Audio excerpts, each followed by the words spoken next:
Off the coast of Mexico, in the deep water of the eastern Pacific, fishermen began pulling something from the ocean that they had no comfortable name for. It came up fast and angry. It flashed between crimson and white in the darkness, arms reaching, beak working, fighting until there was nothing left to fight. Some fishermen lost fingers, some lost more. The animals that survived long enough to be seen properly left an impression that outlasted the encounter by decades. They called it the Red Devil, and the name stuck. Its scientific name is the Humboldt squid, and when scientists began studying it properly, not just pulling it from nets, but following it into its own environment, what they found was not simply an aggressive animal. It was something considerably more unsettling than that. This is not the largest squid in the ocean. It is not the rarest. In a group that includes animals with eyes the size of dinner plates and bodies longer than a bus, the Humboldt squid is not even the strangest on paper, but something about the way it lives, the way it behaves, the way it moves through the water and through its world, keeps producing reactions in the people who encounter it. That size alone does not explain. The deeper scientists have looked into what this animal actually is, how it thinks, how it communicates, how it survives in conditions that would exhaust most ocean predators. The more the reputation the fishermen gave it starts to make a different kind of sense. Tonight, we find out why. Names have a way of gathering stories around them. Long before scientific papers, range maps, and remotely operated vehicles traced this animal through the Pacific, fishermen had already given it a title that carried color, memory, and reputation.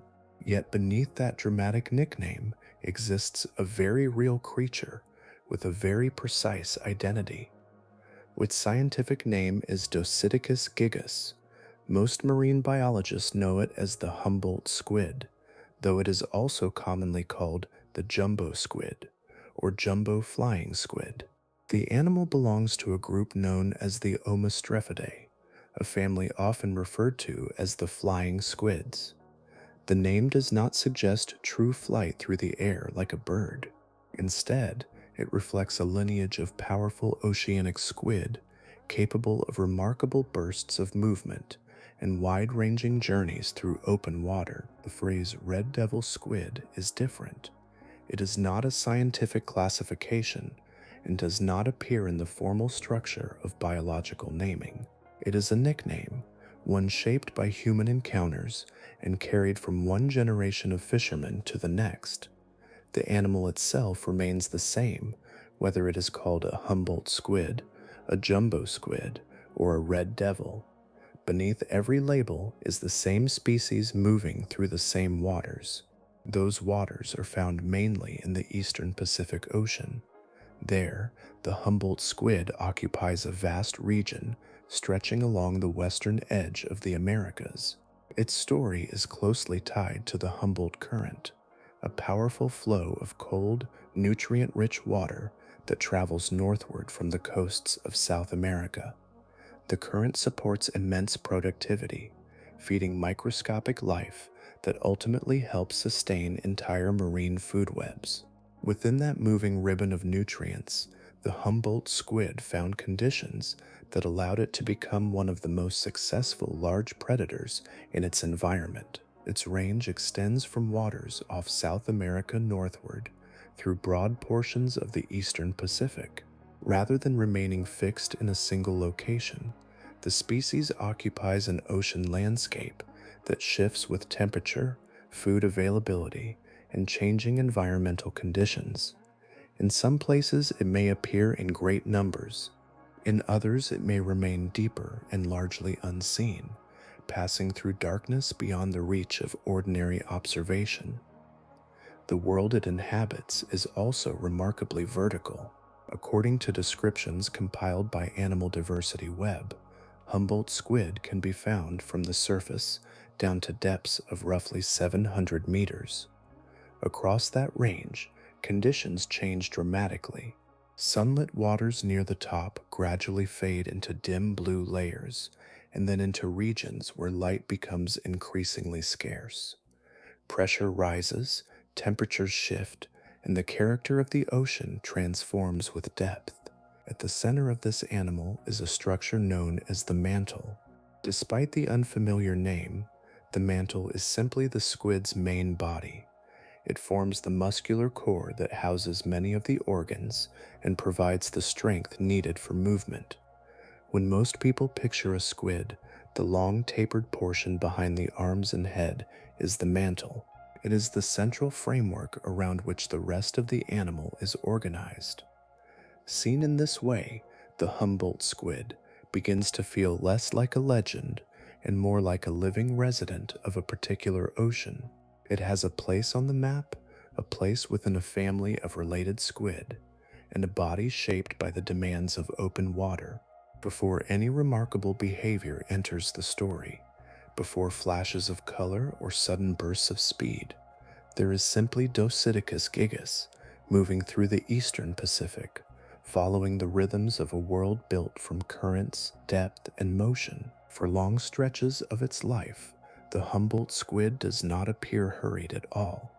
It can hang within the water column with an almost effortless steadiness, adjusting its position by subtle movements of its body and fins. At times it drifts, at times it cruises. Its path can seem measured and economical, as though every motion has been weighed against the energy required to perform it. Then the stillness disappears. The change happens so quickly that it can seem as though one animal has become another. A shape that moments ago appeared calm suddenly surges forward with startling speed.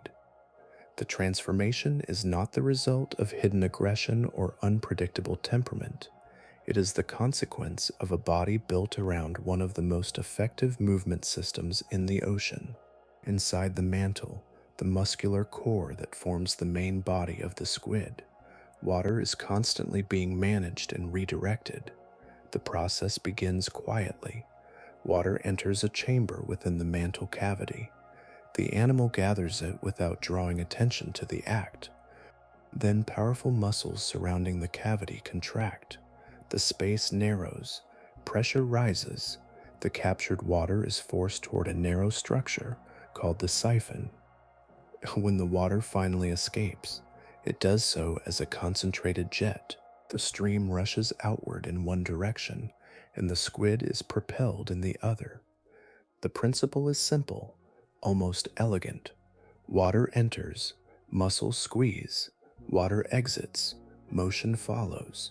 The result is known as jet propulsion, though in practice it feels less like a machine and more like a sudden release of stored intention. A hovering squid can become a moving one in an instant.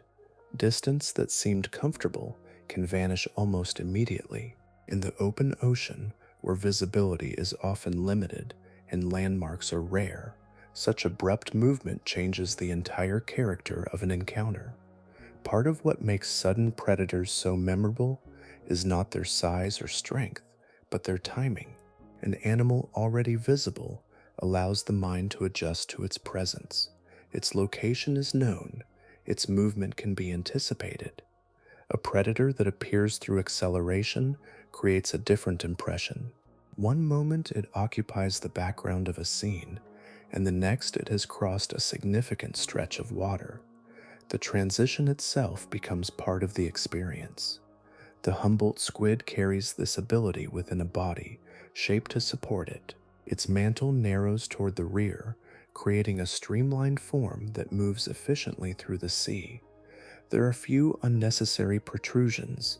The overall shape guides water smoothly around the animal, reducing resistance and helping preserve momentum once movement begins. Along the sides of the mantle, a pair of fins works continuously.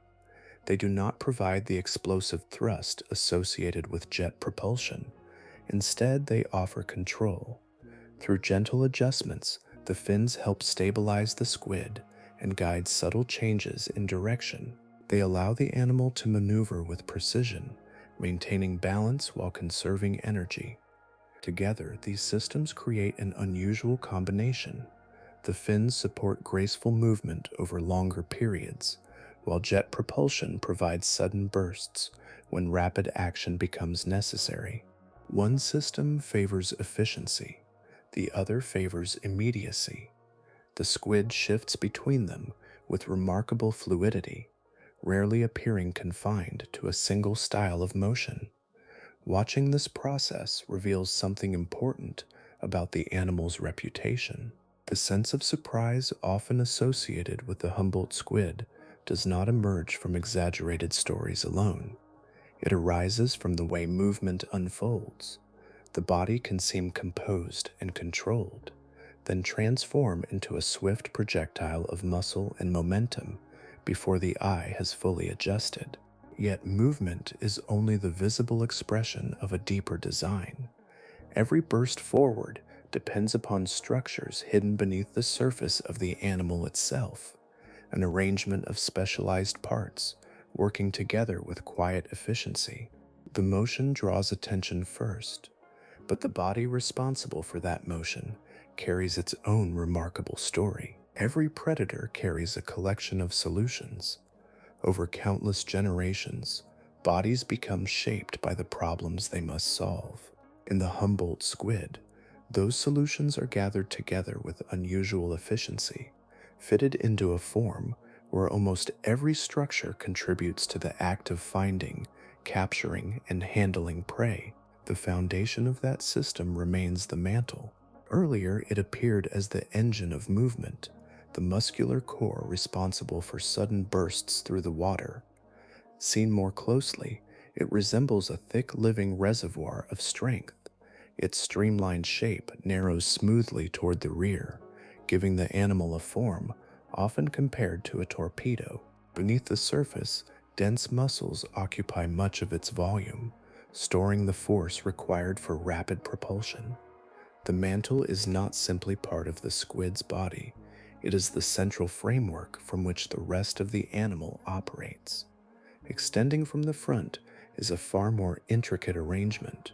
The Humboldt squid possesses 10 appendages in total. 8 of these are arms, while 2 are specialized feeding tentacles.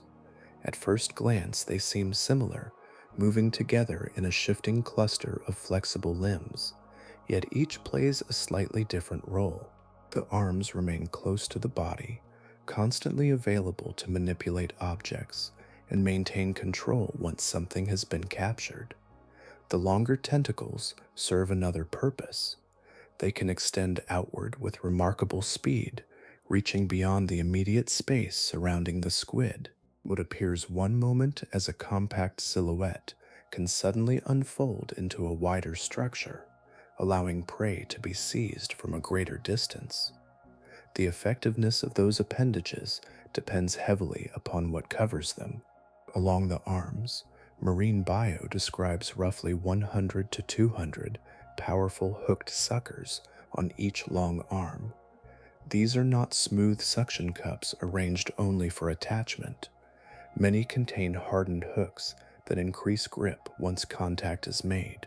In moving water, where struggling prey generates force in every direction, additional grip becomes valuable. The hooks help maintain control during the brief and chaotic moments that follow capture. There is a quiet mechanical elegance to this arrangement. The tentacles reach, the arms secure, the suckers hold. Each structure performs its role while supporting the others. None works entirely alone. At the center of this gathering of limbs lies another tool, one hidden from view until the final stage of handling prey. This is the beak. The word sometimes creates the wrong image, suggesting a bird-like face or protruding bill. In reality, the beak is the squid's mouthpart, positioned where the arms converge. Hard and sharp, it resembles the curved shape of a parrot's beak, though it evolved independently and serves a different life. Unlike the flexible tissues surrounding it, the beak provides a rigid cutting surface. Once prey has been drawn inward by the arms and tentacles, This structure allows the squid to tear and process food efficiently. The transition from soft tissue to hardened mouthpart reveals another layer of specialization within the animal's design. Watching over this entire system are the eyes. Large eyes are common among many squid, and in the Humboldt squid they play a crucial role in navigating dim environments where visibility is often limited. Light fades quickly beneath the ocean's surface, and many encounters begin as little more than subtle movements against a darker background. Large visual organs help the squid detect those movements, judge distance, and respond with speed. Together, these features create something more complex than a simple predator equipped with teeth or claws. The Humboldt squid approaches prey through a coordinated sequence of structures working in concert. It reaches, grips, secures, pulls, and processes. Motion, flexibility, strength, and perception become parts of the same system, each contributing to the next step with little wasted effort. Yet this body is not defined solely by mechanics. Beneath the surface of its skin exists another layer of complexity, one that transforms the animal from a collection of muscles and tools into something far more visually dynamic. Even at rest, the outer surface of the squid carries patterns and colors that reveal a different side of its nature. Color is often treated as something passive, a surface detail painted onto an animal and carried unchanged through life. The Humboldt squid follows a different rule. Its skin is not a fixed canvas. It is an active system, constantly capable of alteration, responding to the world around it with subtle shifts that ripple across the body. Beneath the surface of that skin are structures known as chromatophores. The name sounds technical, but their function is surprisingly straightforward. Each chromatophore is a tiny cell containing pigment. Surrounding muscles can expand or contract the cell, changing how much of that pigment becomes visible. When countless chromatophores act together, the appearance of the squid can transform in moments. Colors deepen, fade, spread, or retreat across the body without the animal needing to grow a new skin or shed an old one. The effect resembles a living display woven directly into flesh. Patterns emerge and disappear. Shades intensify and soften. The body becomes something dynamic rather than permanent. This ability lies at the heart of the name that followed the species through fishing communities and into popular imagination. The nickname Red Devil Squid did not emerge because the animal is always bright red. Instead, that striking coloration can become especially dramatic under certain conditions, particularly when the squid is stressed or caught. What may appear relatively subdued one moment can suddenly become vivid the next. Marine bio connects the names Red Devils and Diablos Rojos to Mexican shrimpers who encountered these squid and observed their intense red coloration when hooked. For people working at night above dark water, such encounters were difficult to forget. A large squid emerging from below and shifting into brilliant shades of red carried a visual impact that naturally found its way into language. Yet the color itself contains an interesting contradiction. To human eyes, red often appears bold and unmistakable. It is one of the first colors associated with warning, intensity, and attention. On land, it stands out easily against many backgrounds. Beneath the ocean surface, however, the behavior of light changes everything. Red wavelengths disappear rapidly with depth. As sunlight travels downward through seawater, longer wavelengths are absorbed first. Reds fade away long before blues and greens. The deeper one travels, the less red light remains available to illuminate the world. As a result, a red animal does not necessarily appear bright red in its natural environment. In deeper water, where little red light survives, red surfaces can appear dark, muted, or even nearly black, A color that seems vivid under a research vessel's lights may look entirely different within the ocean itself. The visual systems of many deep-dwelling animals add another layer to this story. Not every species perceives color in the same way humans do.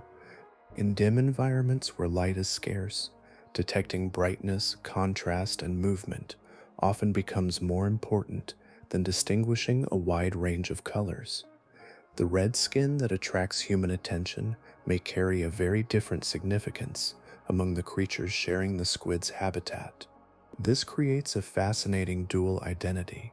Under artificial illumination, or near the surface, the Humboldt squid can appear drenched in deep crimson tones, the image that helped inspire stories and nicknames. Within much of its own world, that same coloration may function in ways less obvious to human observers, blending into the optical rules of deeper water rather than defying them. The skin then is doing more than decorating the animal. It participates in its relationship with the surrounding environment. It changes, adapts, and responds. The famous red hue is only one expression of a system that remains active long after the first glance, and sometimes that activity becomes even more remarkable. The skin does not merely shift into a color and remain there.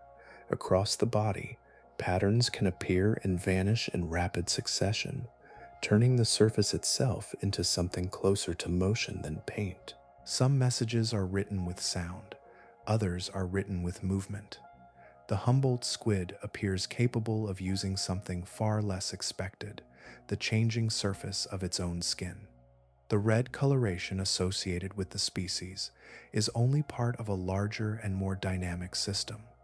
The skin does not simply deepen into crimson and remain there. Across the body, patterns can shift with remarkable speed, transforming the animal from a single color into a constantly changing display. Researchers studying Humboldt squid through animal-born video discovered that these displays are far more complex than early observations suggested. In work published through the Journal of Experimental Biology, scientists documented two distinct forms of visual patterning that appeared repeatedly during natural behavior. They named these displays flashing and flickering. Flashing is the more striking of the two. During a flash, much of the squid's body changes together, oscillating between pale white and deep red. Rather than remaining fixed in either state, the entire animal appears to alternate back and forth in a rhythmic sequence.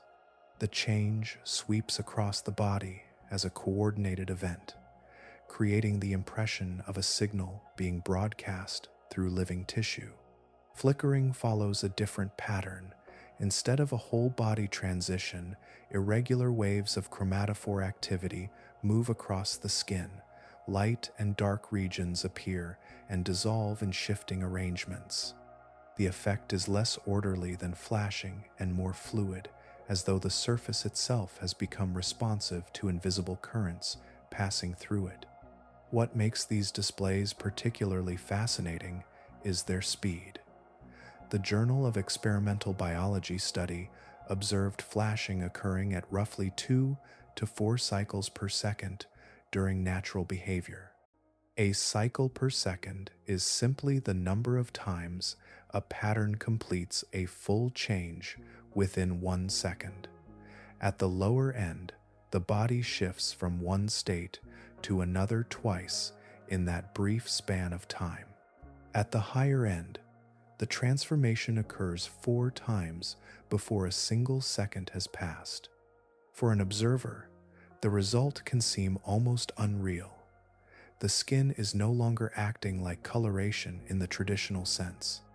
It behaves more like an active display system, capable of producing rapid visual changes that travel across the body with extraordinary precision. Exactly what these patterns mean remains an open scientific question. Researchers have proposed several possibilities, but the complete message has not yet been translated. The flashing behavior may function as a form of communication between squid. In the open ocean, where individuals often encounter one another under challenging visual conditions, a rapidly changing body pattern could provide information that travels farther than subtle movements alone. Flickering may serve a different purpose. Some scientists suspect it could contribute to a type of dynamic camouflage. The ocean is rarely still. Light dances across waves, particles drift through the water, and brightness changes continuously with depth and movement.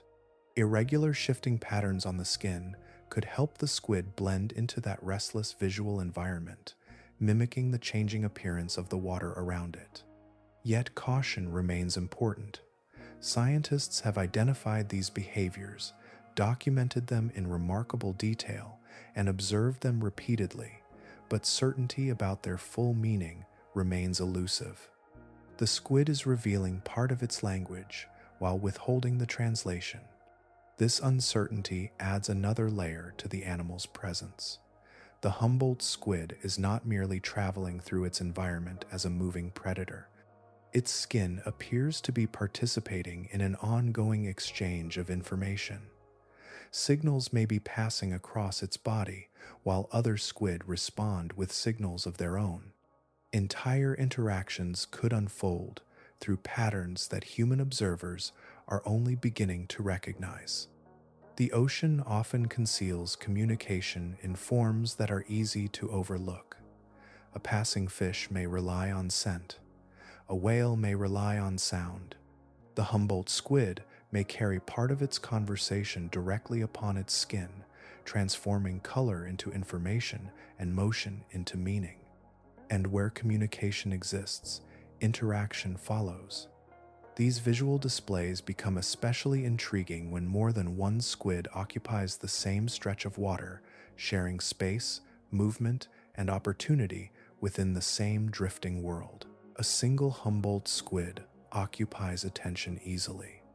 Its movement, its adaptable skin, and its carefully assembled anatomy are enough to make it stand apart from many other predators of the open ocean. Yet the character of the species changes when one individual becomes many. The animal remains the same, but the scene surrounding it becomes something entirely different. The ocean often encourages people to think in terms of individuals. A shark passes through a frame. A whale surfaces alone. A squid appears and disappears into darkness. Much of marine life seems scattered across immense distances. Humboldt squid challenge that impression. They are frequently encountered not as isolated animals, but as members of larger gatherings moving through the same waters at the same time. Researchers at Embari describe Humboldt squid as formidable predators whose group foraging can resemble a feeding frenzy. The word foraging sounds gentle, but it simply refers to the process of searching for food and capturing it. Every predator forages in its own way. Some wait patiently, some stalk, some pursue.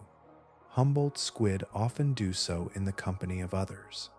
From a human perspective, scenes involving many squid can appear chaotic. Bodies move through different depths. Individuals accelerate and change direction. Arms, tentacles, and shifting skin patterns overlap in ways that can be difficult to follow. What seems at first like disorder may contain more structure than it initially reveals. At the same time, caution is important. It would be easy to imagine perfect teamwork where none exists. Humboldt squid are not wolves moving through a forest with carefully assigned roles. They are not holding strategies in the human sense of the word. No evidence suggests the kind of planning associated with people. The reality is more subtle and, in some ways, more intriguing. Animals do not need human-style planning to influence one another's behavior. When many predators respond to the same opportunities, patterns can emerge naturally. One squid changes direction, others react. Prey shifts position. Movement spreads through the group. What follows may look coordinated because each animal is responding to similar information at roughly the same time. The result occupies a space between complete independence and organized teamwork. Individuals remain individuals, yet their actions become linked through circumstance and proximity. A feeding event can therefore develop an intensity that exceeds what any single squid could create alone. Visual communication may play a role in these interactions. According to Mberi's summaries of remotely operated vehicle observations, body pattern displays appear more frequently when squid are interacting with one another in groups. Those changing colors and shifting skin patterns discussed earlier may become especially relevant when multiple individuals share the same space. Scientists continue to investigate exactly what information is being exchanged, but the repeated association between social encounters and visual displays suggests that the skin is doing more than responding to the environment. In the open ocean, such interactions unfold within a landscape that offers surprisingly little shelter. On land, animals can disappear behind trees, rocks, or uneven terrain. The midwater realm is different. Vast volumes of water stretch in every direction with few physical barriers. Space itself becomes the environment. Under those conditions, a gathering of swift predators alters the character of the surrounding water. Distance becomes harder to maintain. Directions become limited.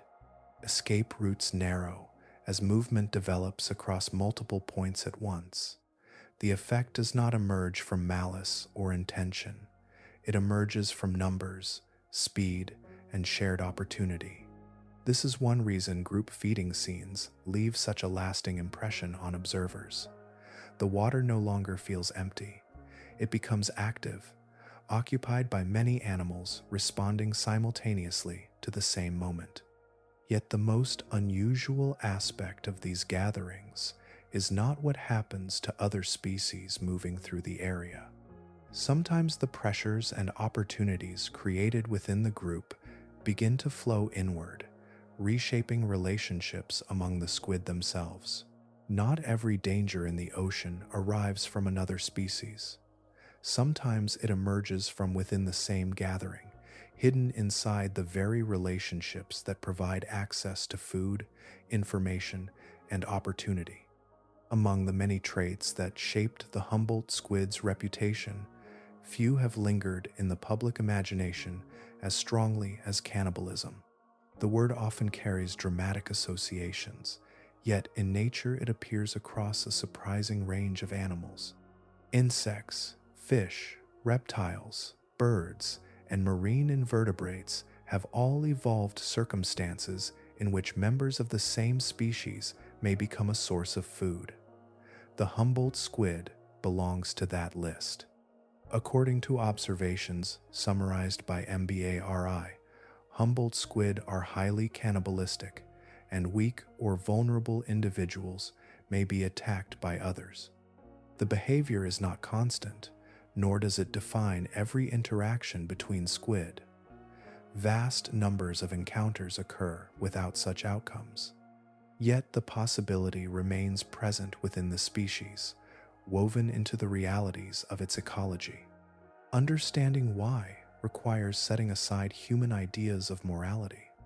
The ocean does not divide behavior into categories of virtue and wrongdoing. Evolution favors strategies that help organisms survive and reproduce within the conditions they face. Cannibalism is one such strategy, uncomfortable from a human perspective, but understandable within an ecological one. Part of the explanation begins with food itself. Resources in the open ocean are rarely distributed evenly. Large areas may contain relatively little to eat, while smaller regions become temporarily rich with opportunity. Animals searching for food often move through a landscape of abundance and scarcity, never entirely certain what conditions lie ahead. The Humboldt squid is also a species built around rapid growth. Earlier in its story, its accelerated life cycle revealed how quickly it develops compared with many large marine animals. Rapid growth demands energy, and energy must come from somewhere.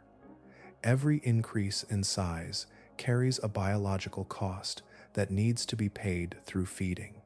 Under such circumstances, vulnerable individuals can become part of the available energy within the system. A weakened squid represents stored resources already concentrated into a form that can be used immediately. From the perspective of natural selection, the distinction between prey and competitor can sometimes blur. Dense gatherings create additional opportunities. When many squid occupy the same region, encounters become more frequent. Individuals interact, compete, pursue prey, and respond to shifting conditions in close proximity. Most of those interactions pass without incident, yet the probability of cannibalistic behavior rises simply because more potential targets are present within reach.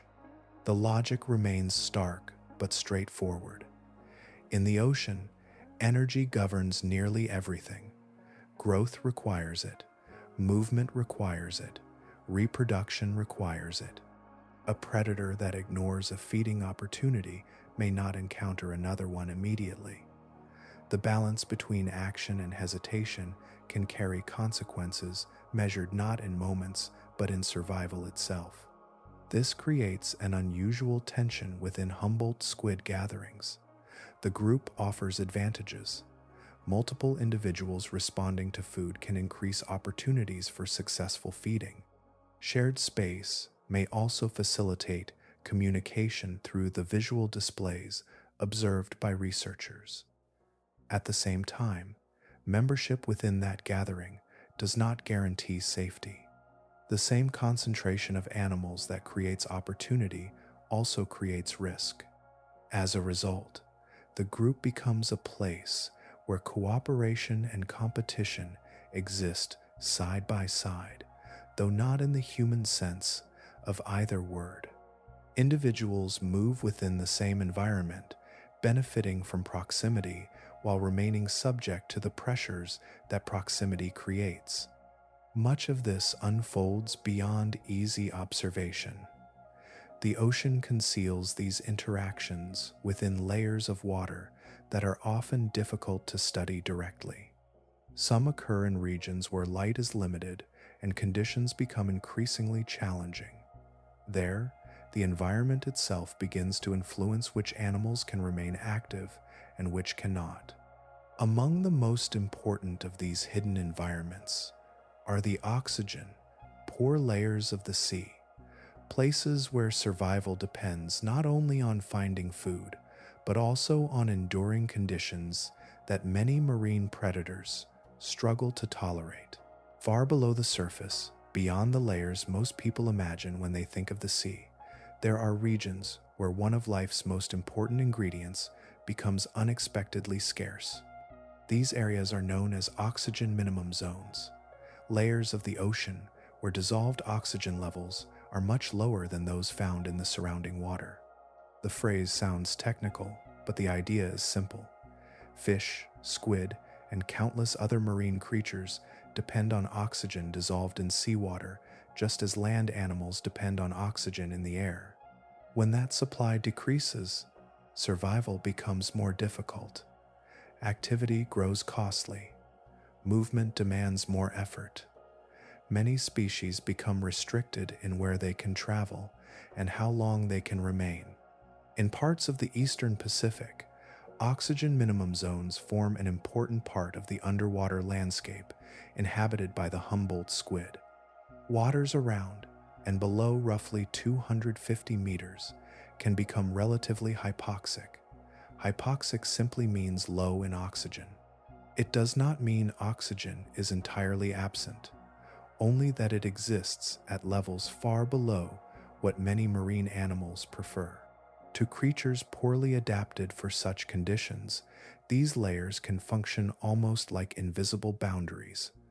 The water may appear unchanged from above, yet physiological limits quietly shape who can enter and who cannot.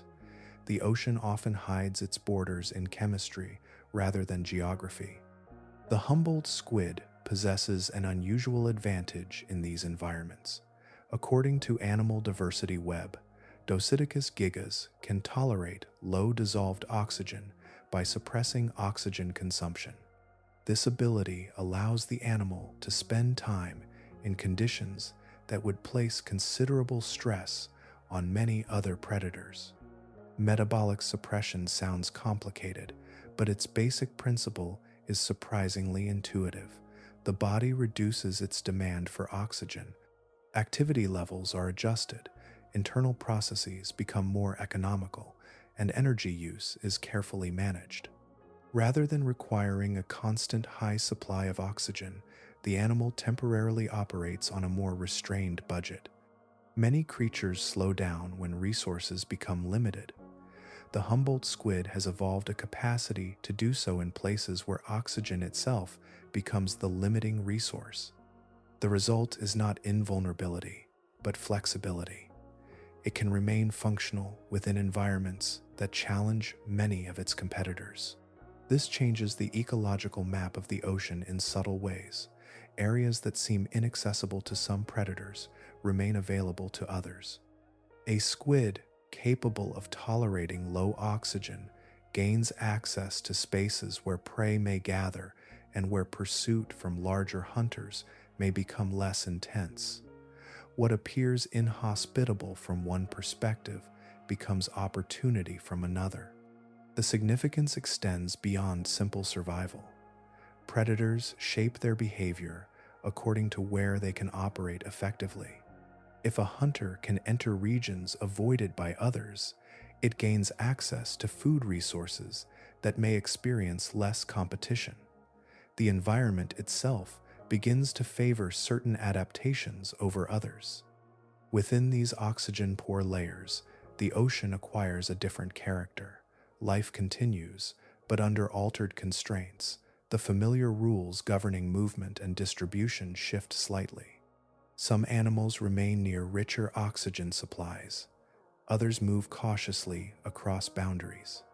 The Humboldt squid passes through these conditions with a degree of freedom that helps explain its success across a wide range of habitats. Its reputation, then, is not built solely on speed, strength, or specialized anatomy. Part of the story lies in its ability to occupy environments that many large predators find difficult to use. The squid does not restrict itself to the most comfortable parts of the water column. It moves between regions, separated by chemistry as much as depth. The sea is often described as a three-dimensional world, and nowhere is that more apparent than here. Conditions can change dramatically between one layer and the next. Oxygen, temperature, pressure, and light all shift with depth, creating a stacked landscape through which animals travel. For the Humboldt squid, movement through these layers is not an occasional event. It forms part of a larger daily rhythm, a recurring journey that carries the animal between different depths as conditions above and below change with the passing cycle of light. The ocean is never truly still.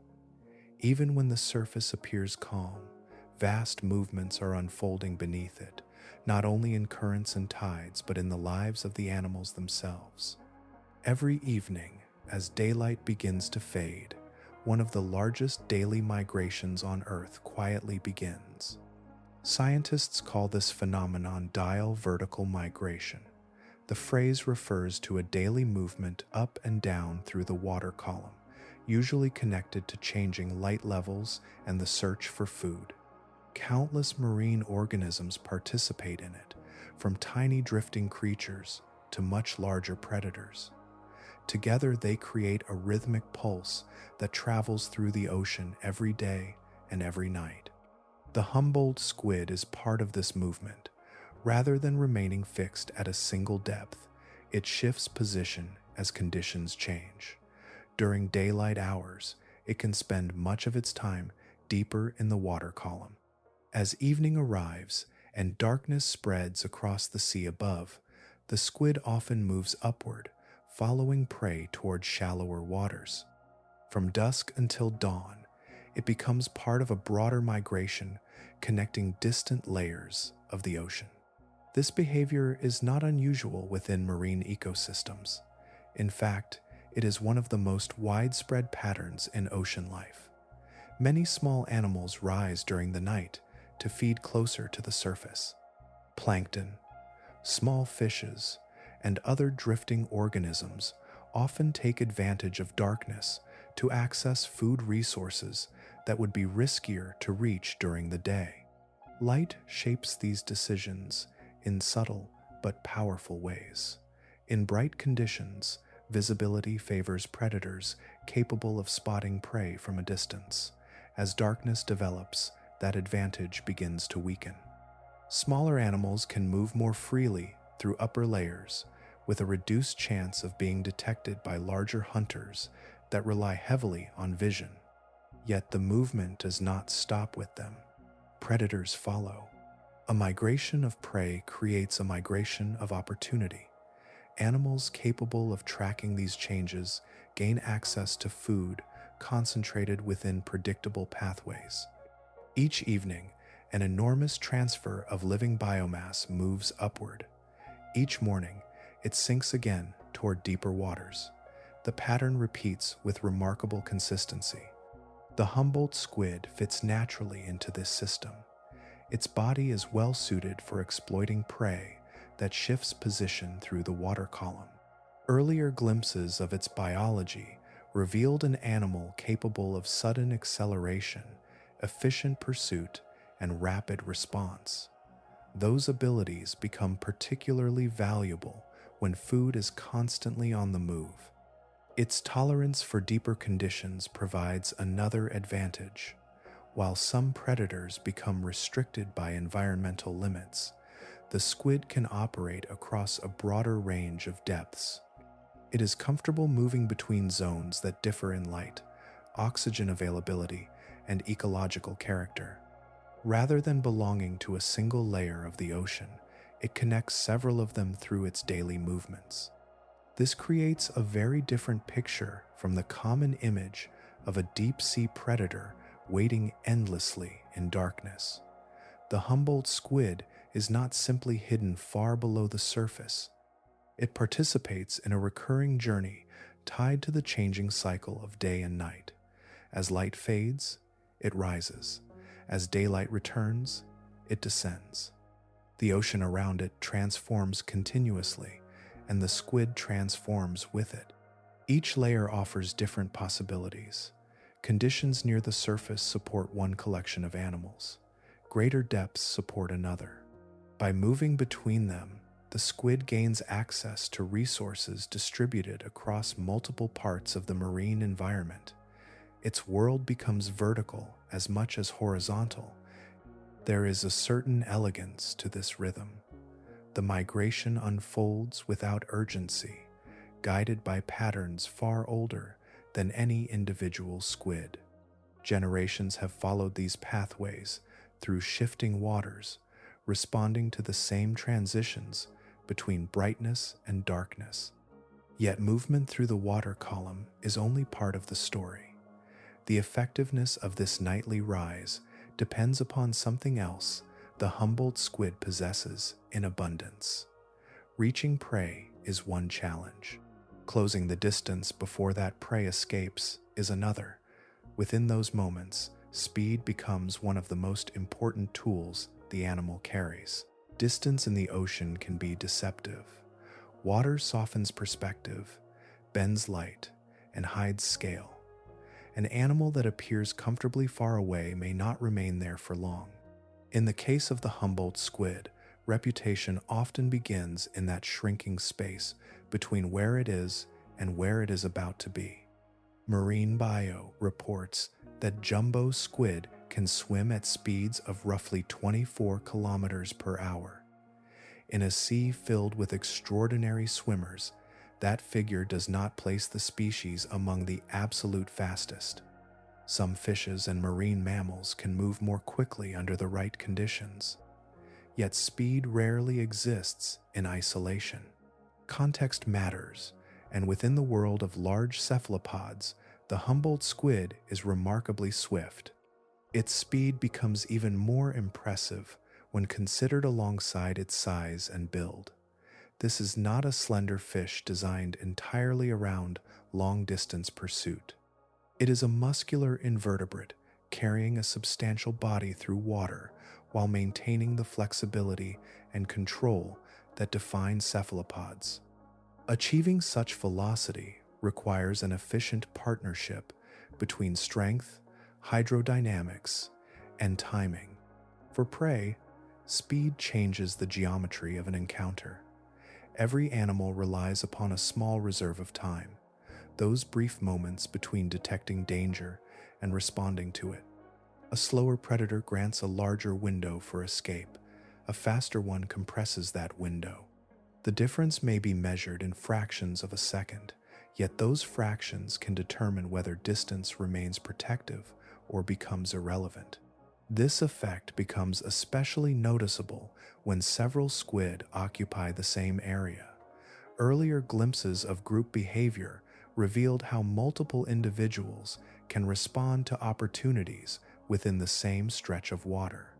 Speed amplifies those interactions. Gaps close more rapidly. Open spaces become smaller. Movement that appears manageable at one moment can become much more complicated in the next. Human observers often describe encounters with Humboldt squid in similar terms. Divers, researchers, and camera operators sometimes report a sense of suddenness. The animal may not emerge from nowhere. It may have been visible all along. What changes is the rate at which it crosses the intervening distance. The approach unfolds faster than expected, creating the impression that the squid appeared almost instantly. Part of this sensation comes from the combination of movement systems working together. The fins provide balance and maneuverability, allowing the squid to adjust its position with precision. Jet propulsion supplies bursts of acceleration when greater speed becomes necessary. One system shapes the path, the other rapidly shortens it. The result is movement that feels unusually responsive. Direction can change quickly. Momentum can build with little warning. Water around the animal becomes visibly disturbed as force is transferred through the surrounding environment. Currents swirl, particles shift, and the path of travel acquires a sense of purpose that is easy to recognize even from a distance. There is also the matter of reach. The body itself occupies only part of the space available to the squid. Earlier, the long feeding tentacles emerged as specialized tools capable of extending outward beyond the animal's immediate profile. When speed and reach are combined, the effective zone around the predator becomes larger than its visible outline might suggest. This combination creates an unusual impression. The Humboldt squid does not move like a drifting creature carried by circumstance, nor does it resemble a machine following a rigid course. Instead, it behaves like a living projectile, a flexible animal capable of altering direction while still maintaining remarkable forward momentum. Its reputation owes much to this quality. The animal is not merely strong or well-equipped. It arrives quickly. Timing and motion become part of its identity, shaping how both prey and observers experience its presence. Yet speed alone does not secure a meal. Reaching a target is only the beginning of a much more precise sequence. Once distance disappears, another set of adaptations takes over, guiding the moment when pursuit becomes capture. A successful hunt often appears instantaneous. One moment a predator and its target occupy separate parts of the water, and the next the encounter is already decided. Yet beneath that apparent simplicity lies a chain of events unfolding with remarkable precision. In the Humboldt squid, each stage flows into the next so smoothly that the entire sequence can seem like a single action. The process begins with detection. Somewhere within the surrounding water, movement occurs. It may be subtle, no more than a change in position, a shift in direction, or a faint contrast against the background. The squid's large eyes gather that information and pass it to a nervous system built to respond quickly. Long before contact occurs, the animal is already processing distance, motion, and timing. Detection alone is not enough. Information must become orientation. The squid adjusts its position. Its body aligns with the target, narrowing the angle between hunter and prey. What appears from the outside as a simple turn is actually the beginning of a coordinated mechanical response. Muscles, sensory input, and movement systems begin working together toward a single objective. Once alignment is achieved, distance becomes the next problem. This is where the movement abilities developed earlier enter the sequence. Depending on the situation, fin motion may guide a controlled approach, while jet propulsion provides a more rapid closure of the gap. The ocean rarely remains still, and neither do the animals within it. Every fraction of distance matters. A target that remains beyond reach remains unavailable. A target within reach enters an entirely different stage of the encounter. As separation decreases, the front of the squid becomes increasingly important.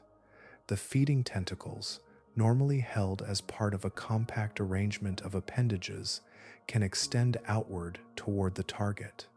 The arms follow as active participants rather than passive structures. Together, they transform the space immediately surrounding the animal. What follows is not a chaotic grab, but a highly specialized interaction between anatomy and opportunity. The hooked suckers come into play. Earlier, they appeared as part of the squid's physical equipment, but within a hunt, their purpose becomes clearer. Contact must become control. Water is a constantly moving medium, and prey rarely remains motionless. The hooks help secure grip during those critical moments when capture could otherwise fail. From there, movement reverses direction. Instead of the predator closing the distance is brought to the predator. The arms and tentacles guide the captured prey inward toward the center of the body where the beak is located. The transition is efficient and direct, the culmination of several structures performing their roles in sequence. None of this requires the image of a monster. The process is better understood as an engineering solution shaped by evolution. Each component exists because it contributes to a larger function. Vision detects. The nervous system interprets. The body positions itself. Movement systems close space. Appendages extend. Suckers secure. The beak completes the sequence. Cephalopod arms add another layer of sophistication. They are not rigid tools attached to the body like mechanical extensions. They are highly flexible, capable of complex movement and rich sensory interaction with the environment. In many ways, they blur the distinction between sensing and handling.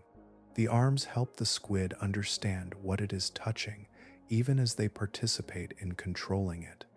This is one reason the species leaves such a strong impression on observers.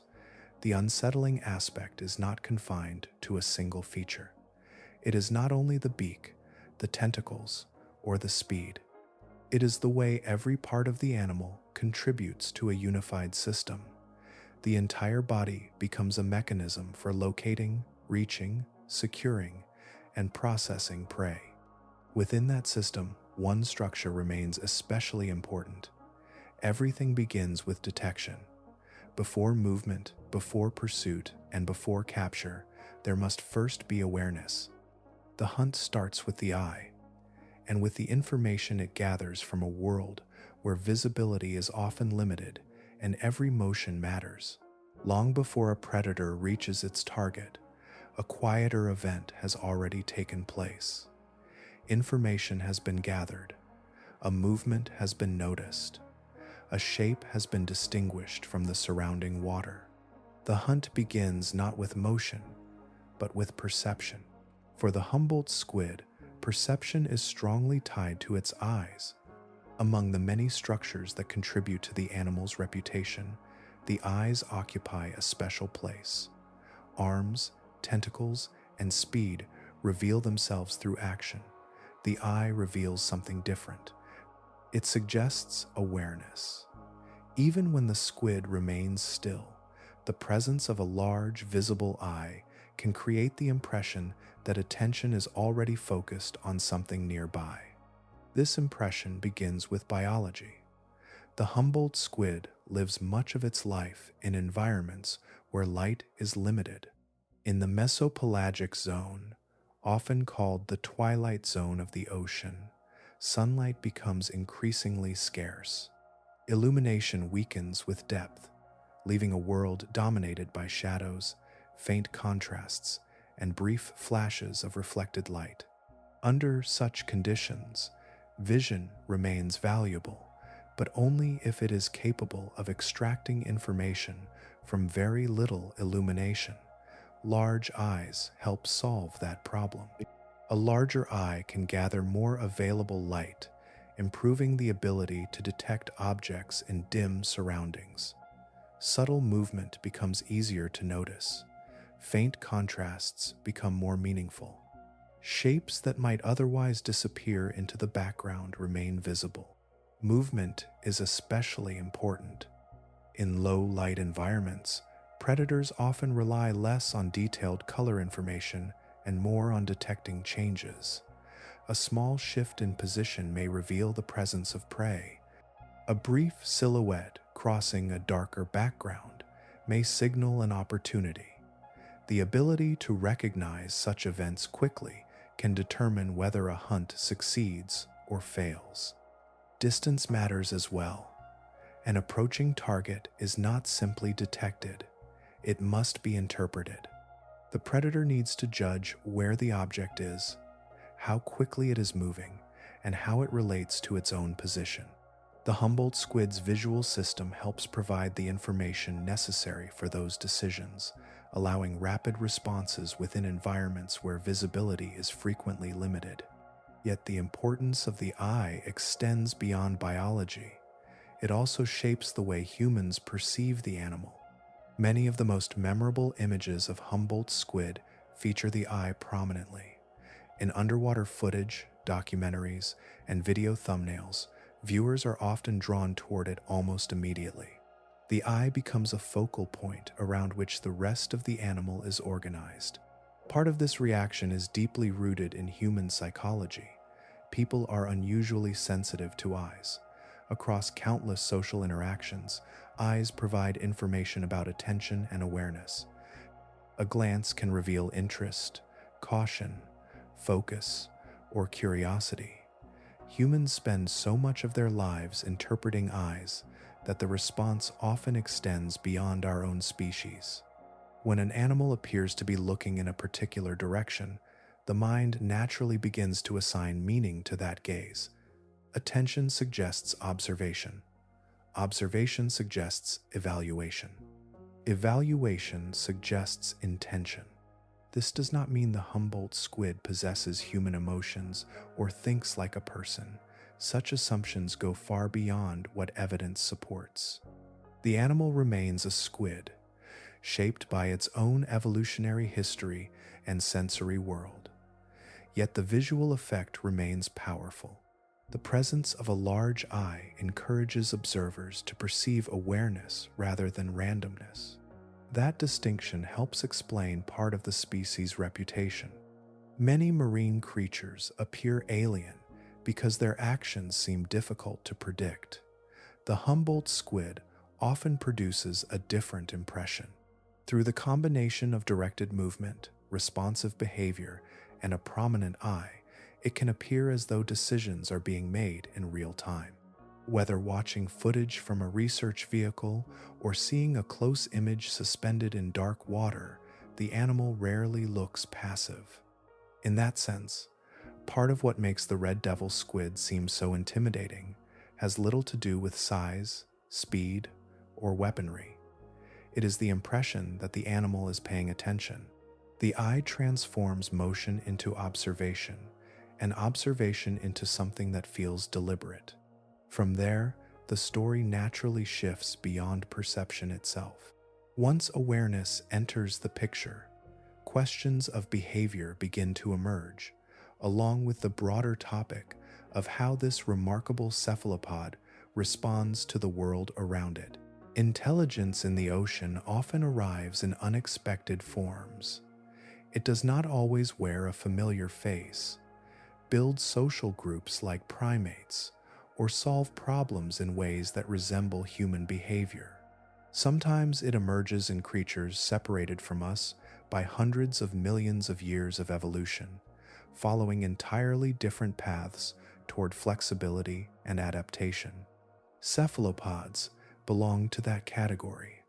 Squid, octopuses, and cuttlefish are widely regarded as some of the most capable invertebrates on Earth. They possess large nervous systems, complex sensory abilities, and behaviors that often appear remarkably adaptable. Yet, understanding their intelligence requires restraint as much as curiosity. It is tempting to exaggerate, turning every unusual behavior into proof of human-like thought. The reality is more interesting precisely because it remains grounded in what these animals actually do. The Humboldt squid offers a useful example. Throughout its life, it encounters an environment that changes constantly.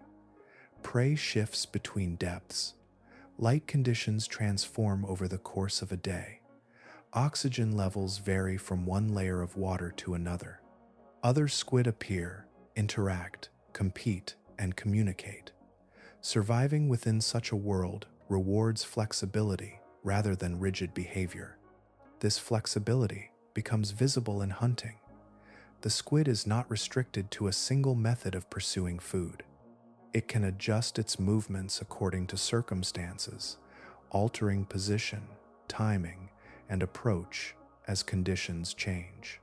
Such adaptability does not necessarily imply conscious planning in the human sense, but it does demonstrate an ability to respond dynamically rather than mechanically.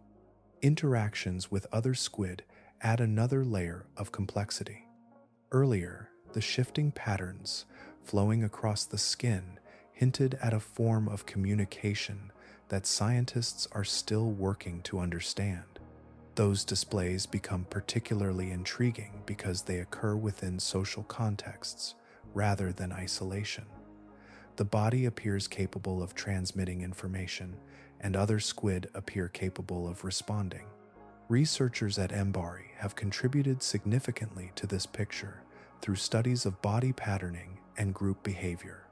Their observations suggest a social context more complex than the image of a completely solitary predator drifting through open water. The Humboldt squid still hunts, travels, and survives as an individual animal, but its interactions with others reveal a level of responsiveness that extends beyond simple coexistence. Scientists sometimes describe such exchanges using the term intraspecific signaling. The phrase sounds technical, yet the meaning is straightforward. It refers to communication between members of the same species. Whenever one squid produces a visual signal that influences another squid, intraspecific signaling may be taking place. Exactly what information is being exchanged remains uncertain. Some patterns may relate to feeding situations. Others may influence spacing, recognition, or social interactions that researchers have not yet fully decoded. The important point is not that scientists have solved the language. It is that evidence suggests there may be a language of some kind. This is where the Humboldt squid begins to occupy an unusual place in the human imagination. Predators are often easier to understand when their behavior appears purely automatic. A simple machine is predictable.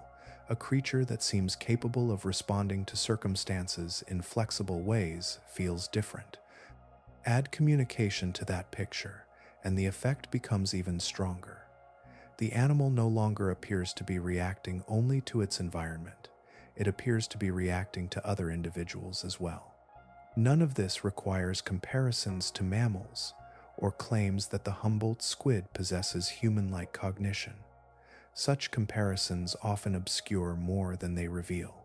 The squid remains an invertebrate with its own evolutionary history, its own sensory world, and its own way of solving biological problems. Yet the combination of perception, signaling, adaptation, and responsiveness contributes to the reputation that has followed the species for generations. The animal feels difficult to reduce to a collection of instincts alone.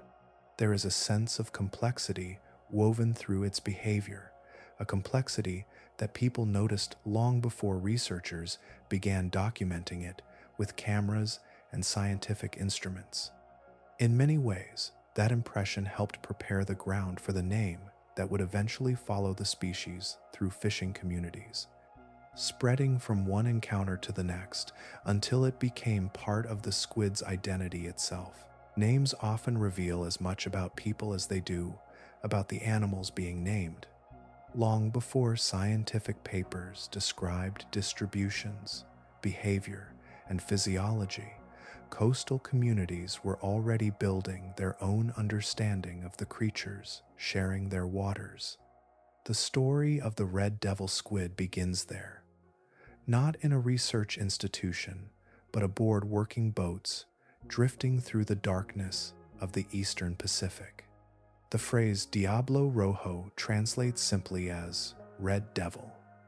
It is a name that emerged among fishermen in Mexico and other parts of Latin America, places where encounters with Humboldt squid became part of everyday experience. The words are dramatic, yet they did not arise from mythology alone. They grew from repeated contact with a real animal displaying very real behaviors. To understand the nickname, it helps to imagine the setting in which it formed. Night fishing transforms the ocean. The horizon fades. Land disappears into darkness. Small pools of light gather around vessels while the surrounding sea becomes difficult to read. Lines descend beneath the surface into water that conceals almost everything moving below. For hours, little may be visible. Then activity begins.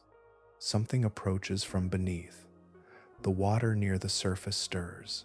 Shapes emerge within the glow cast by lamps and deck lights. In those moments, fishermen sometimes witnessed Humboldt squid displaying the vivid coloration that helped make them famous. Individuals brought close to the surface or hooked on fishing gear could flash between striking shades of red and pale white, creating a spectacle that was difficult to ignore. The effect was memorable enough to become part of local language. A large squid, already equipped with speed, strength, and unusual behavior, now carried a visual signature as well. The color stood out. The movement stood out. The encounters themselves stood out. Over time, a name attached itself to those experiences. Yet it is important not to treat every fishing story as scientific evidence. Stories grow as they travel. Details are emphasized, softened, or forgotten. Memories become shaped by emotion and repetition.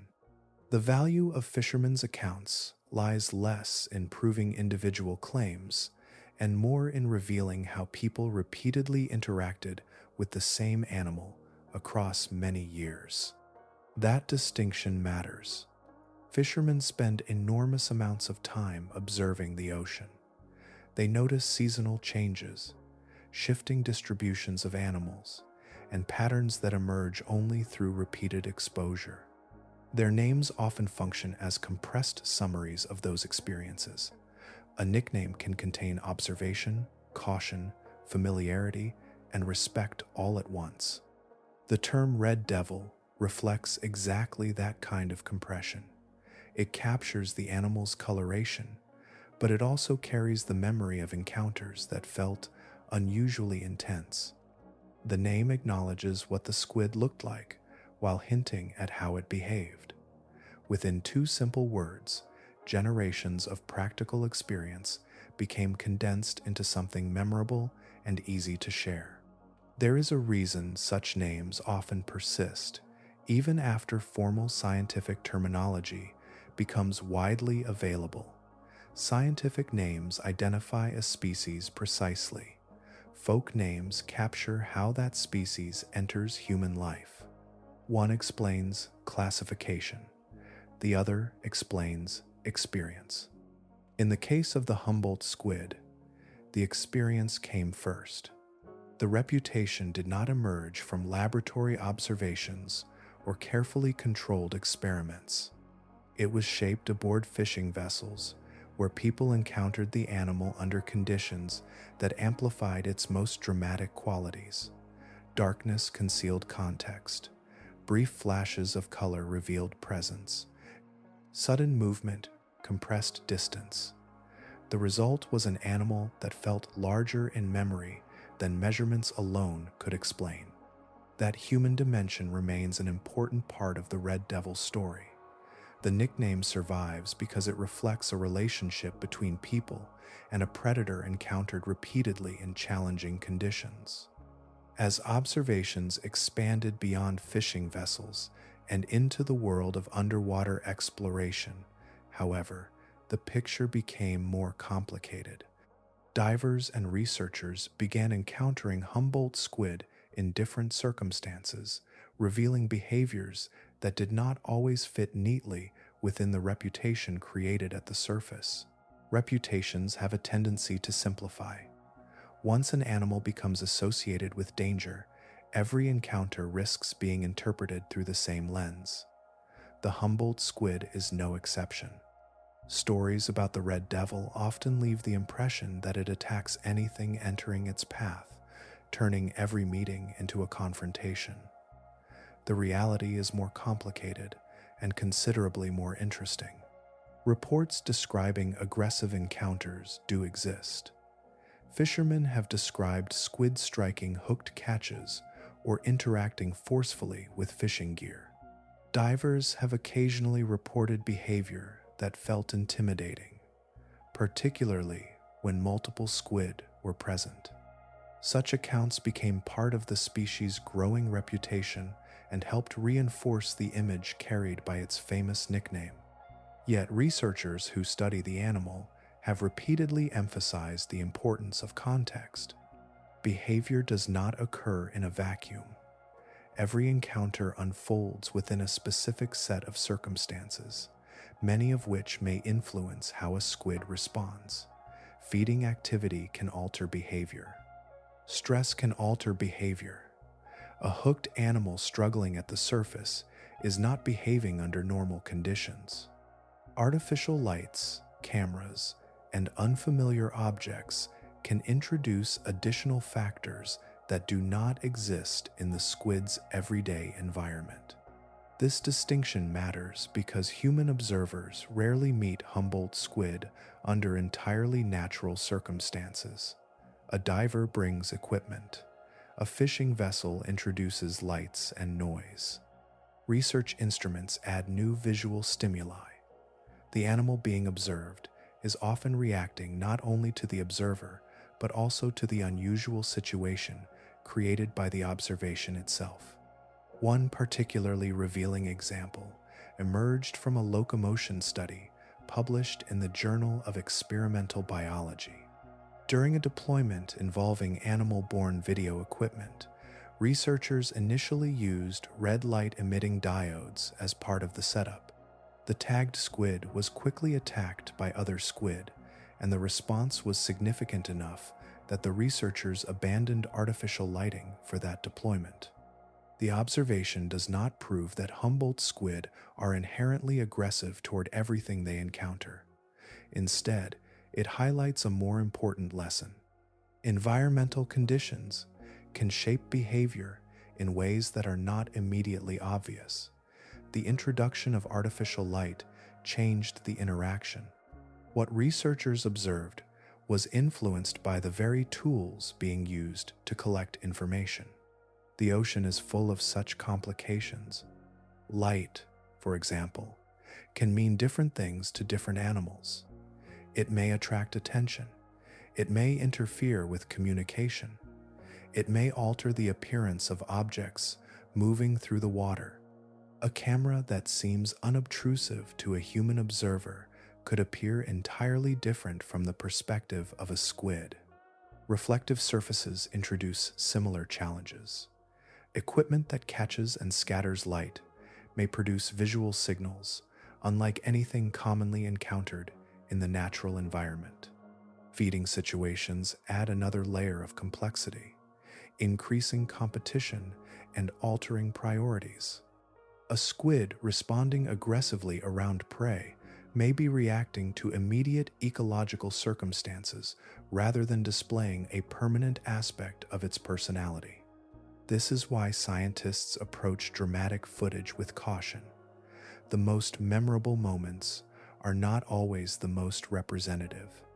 An unusual interaction can reveal valuable information, but it does not automatically describe how the species behaves during most of its life. The broader picture that emerges is one of a highly responsive animal. The Humboldt squid reacts to conditions around it. It responds to opportunities, disturbances, competitors, and environmental cues. That responsiveness can appear aggressive under certain circumstances, particularly when food, stress, or sensory stimulation become involved. Under different circumstances, the same animal may behave very differently. Viewed through that lens, the red devil becomes easier to understand. It is not a creature driven by malice or indiscriminate hostility. It is a powerful predator operating within a world where quick decisions often matter. Context influences behavior, and behavior shifts with context. Recognizing that complexity makes the species more fascinating, not less. The squid's reputation contains elements of truth, but those elements are inseparable from the situations in which they occur. To understand the animal properly, it helps to look beyond encounters with people and consider the creatures it spends most of its life pursuing, the prey that shapes its daily existence beneath the surface. Predators are often defined by what they chase, and the Humboldt squid is no exception. Once human encounters are set aside, the animal settles back into its primary role within the ecosystem, not as a legend or a nickname, but as a participant in the endless exchange of energy that drives life through the ocean. According to Mbari, Humboldt squid feed on krill and a variety of fishes. At first glance, that description may seem surprisingly ordinary. Krill are small crustaceans. Many fish species occupy the same waters. Yet beneath that simplicity lies an ecological network stretching across enormous distances and depths. The ocean is built from connections. A predator does not exist independently of its prey. Every hunt links one life to another, and those links combine to form food webs so vast that no single animal can fully define them. The Humboldt squid occupies an important place within that network because it feeds across multiple levels rather than relying on a single source of food. Among its most significant prey are lanternfish. These small midwater fishes rarely attract the attention given to sharks, whales, or giant squid, yet they may be among the most important vertebrates in the ocean. Lanternfish occur in extraordinary numbers across large portions of the world's seas. Individually, they are modest animals, but collectively, they represent an immense reservoir of living biomass. Their importance is amplified by movement. Like many creatures inhabiting the midwater realm, lanternfish participate in daily vertical migrations. They spend part of their lives deeper in the water column and rise toward shallower depths under the cover of darkness. In doing so, they transport energy between different layers of the ocean, becoming a crucial food source for a wide range of predators. MBARI observations and imagery have linked Humboldt squid with lanternfish hunting, placing the squid directly within one of the ocean's most important feeding relationships. The connection makes ecological sense. A predator capable of moving efficiently between depth zones is well positioned to exploit prey that follows the same routes. The significance extends beyond lanternfish alone.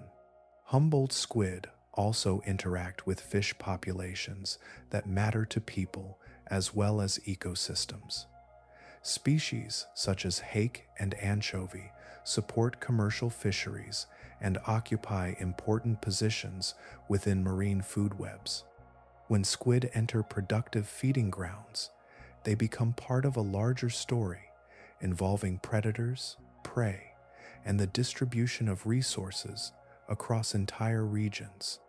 What makes the Humboldt squid particularly effective within this system is its flexibility.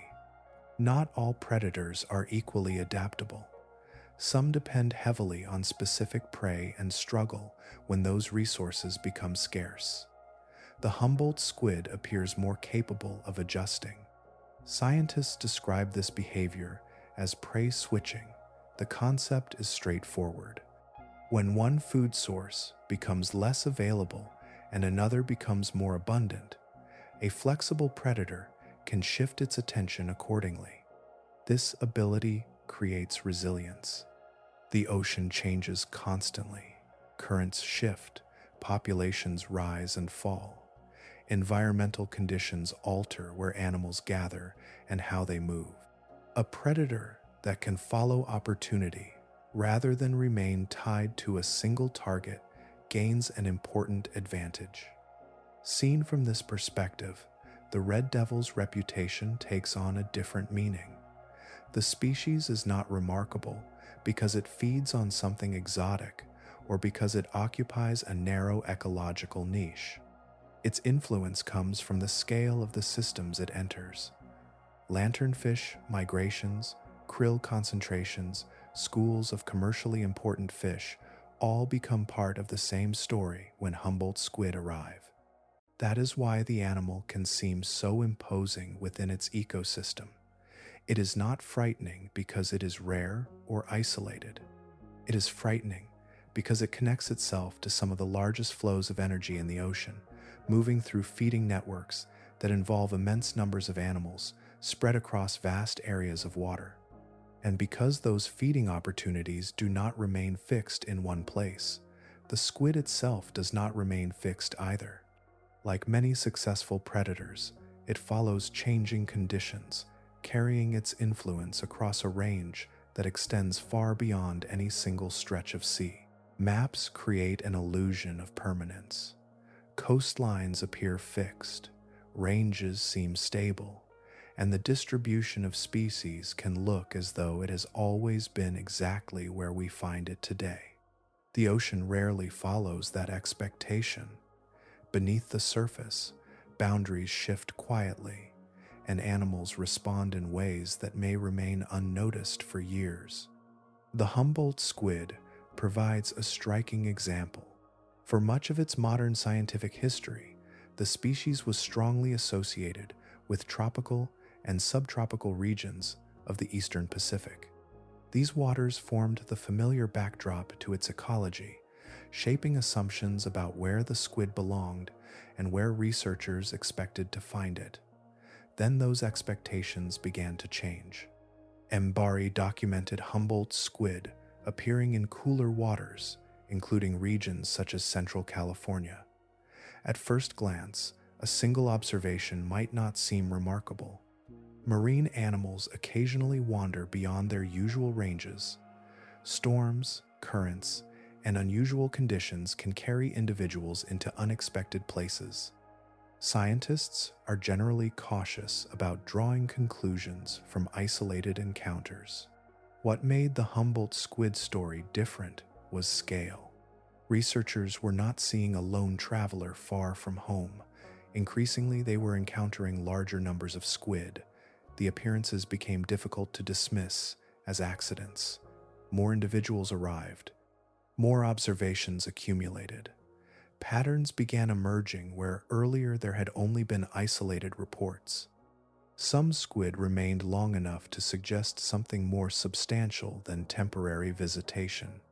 Evidence pointed toward active feeding within these cooler environments. In certain cases, scientists even considered the possibility that reproduction might be occurring in areas previously considered outside the species' expected range. That possibility carried significant implications. A predator entering a new region does not arrive alone in an ecological sense. It brings its feeding behavior, its interactions with prey, and its influence on the surrounding food web. Changes in predator distribution can ripple outward through ecosystems, affecting relationships that may have remained relatively stable for years. Recognizing such shifts requires something that the ocean rarely makes easy: patience. One reason scientists were able to identify these changes comes from the value of long-term observation. MBARI's remotely operated vehicle database, which began in 1989, became an important tool for tracking patterns through time. A single year of observations provides a snapshot. Decades of observations provide a moving picture. Without that historical record, many changes might remain invisible. The ocean conceals transformation exceptionally well. Vast distances separate observations.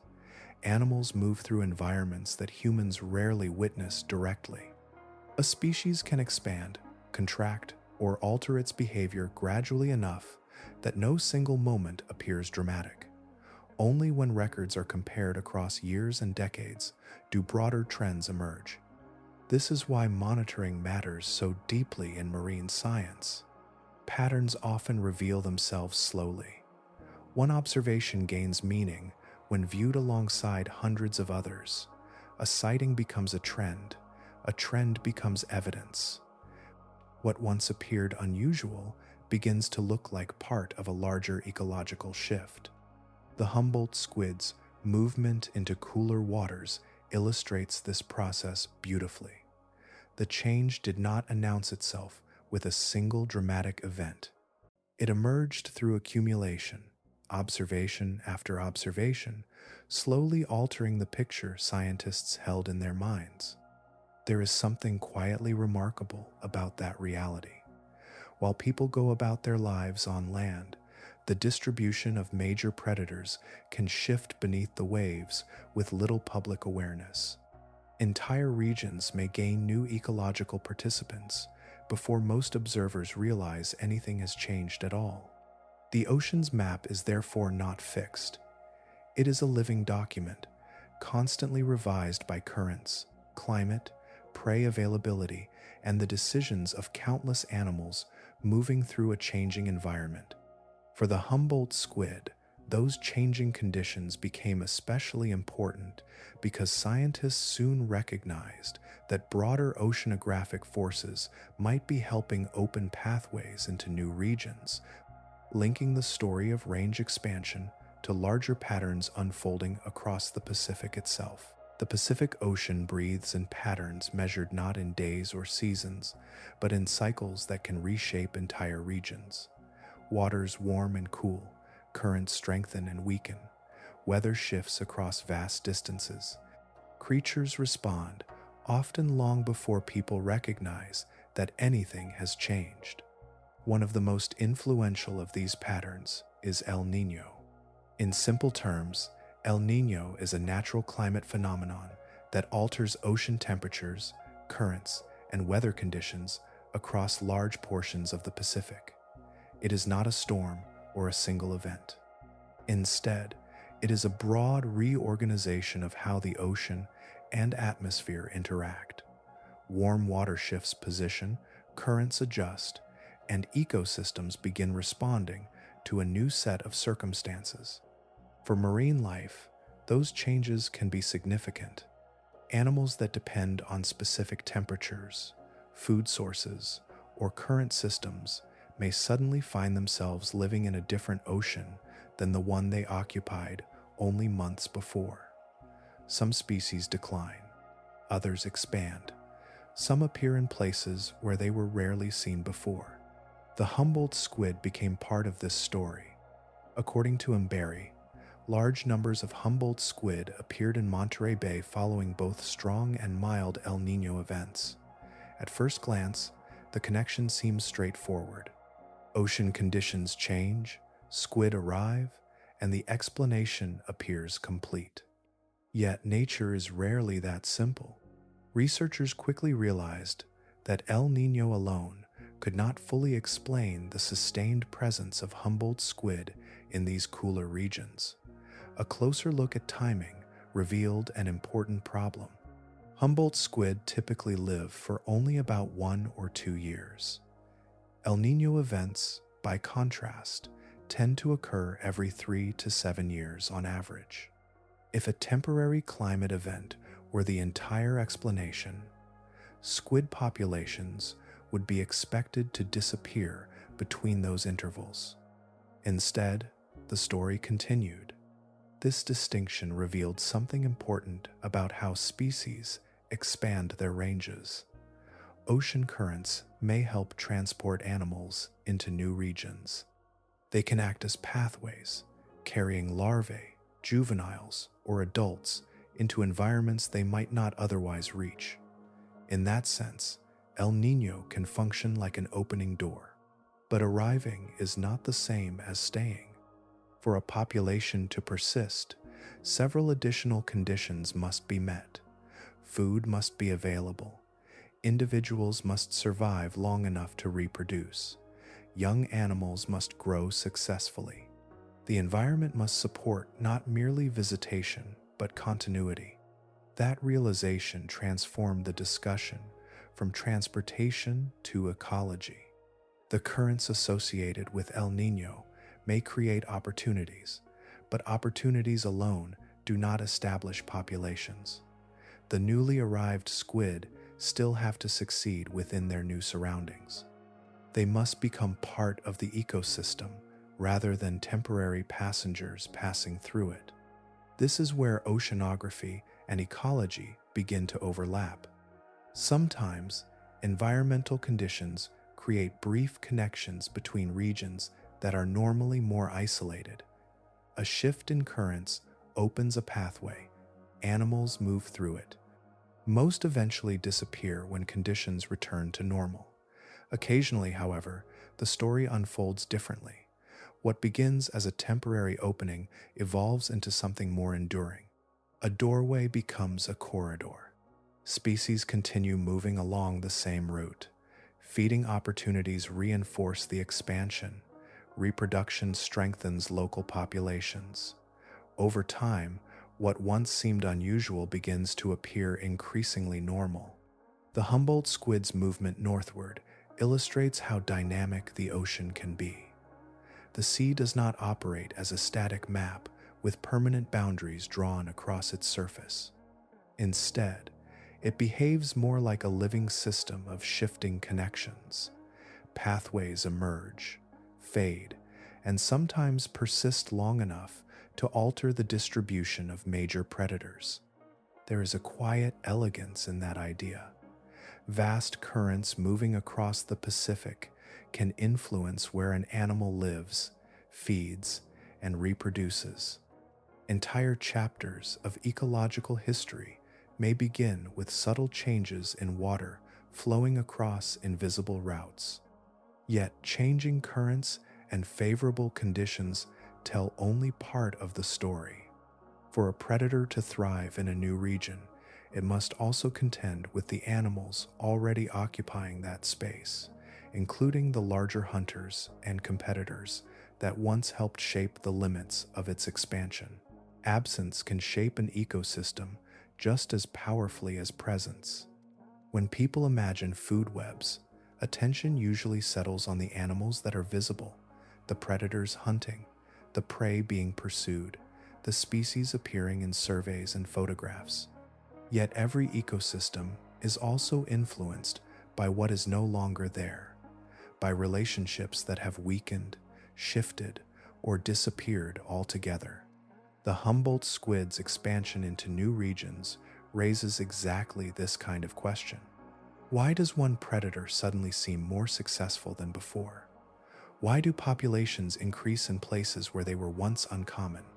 Why does a species begin appearing in habitats that previously seemed beyond its usual range? There is rarely a single answer. Marine ecosystems are vast networks of interacting influences. Ocean temperatures matter, currents matter, food availability matters, reproduction matters, environmental change matters.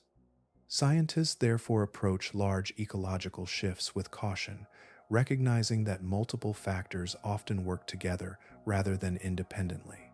One idea explored by researchers involves the disappearance or decline of larger ocean predators. According to MBARI, scientists have suggested that Humboldt squid expansion may be connected to reductions in populations of large tuna and billfish.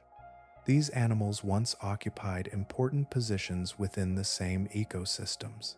Some preyed upon Humboldt squid directly, others competed with them for resources. A competitor, in ecological terms, is simply an animal using some of the same food or occupying some of the same space. Competition does not require conflict in the human sense.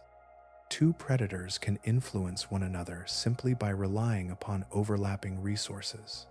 If one consumes a substantial portion of the available prey, less remains for the other. Viewed through that lens, the logic becomes easier to follow. When large predators decline, pressure on certain species may decrease. Fewer hunters can mean fewer losses.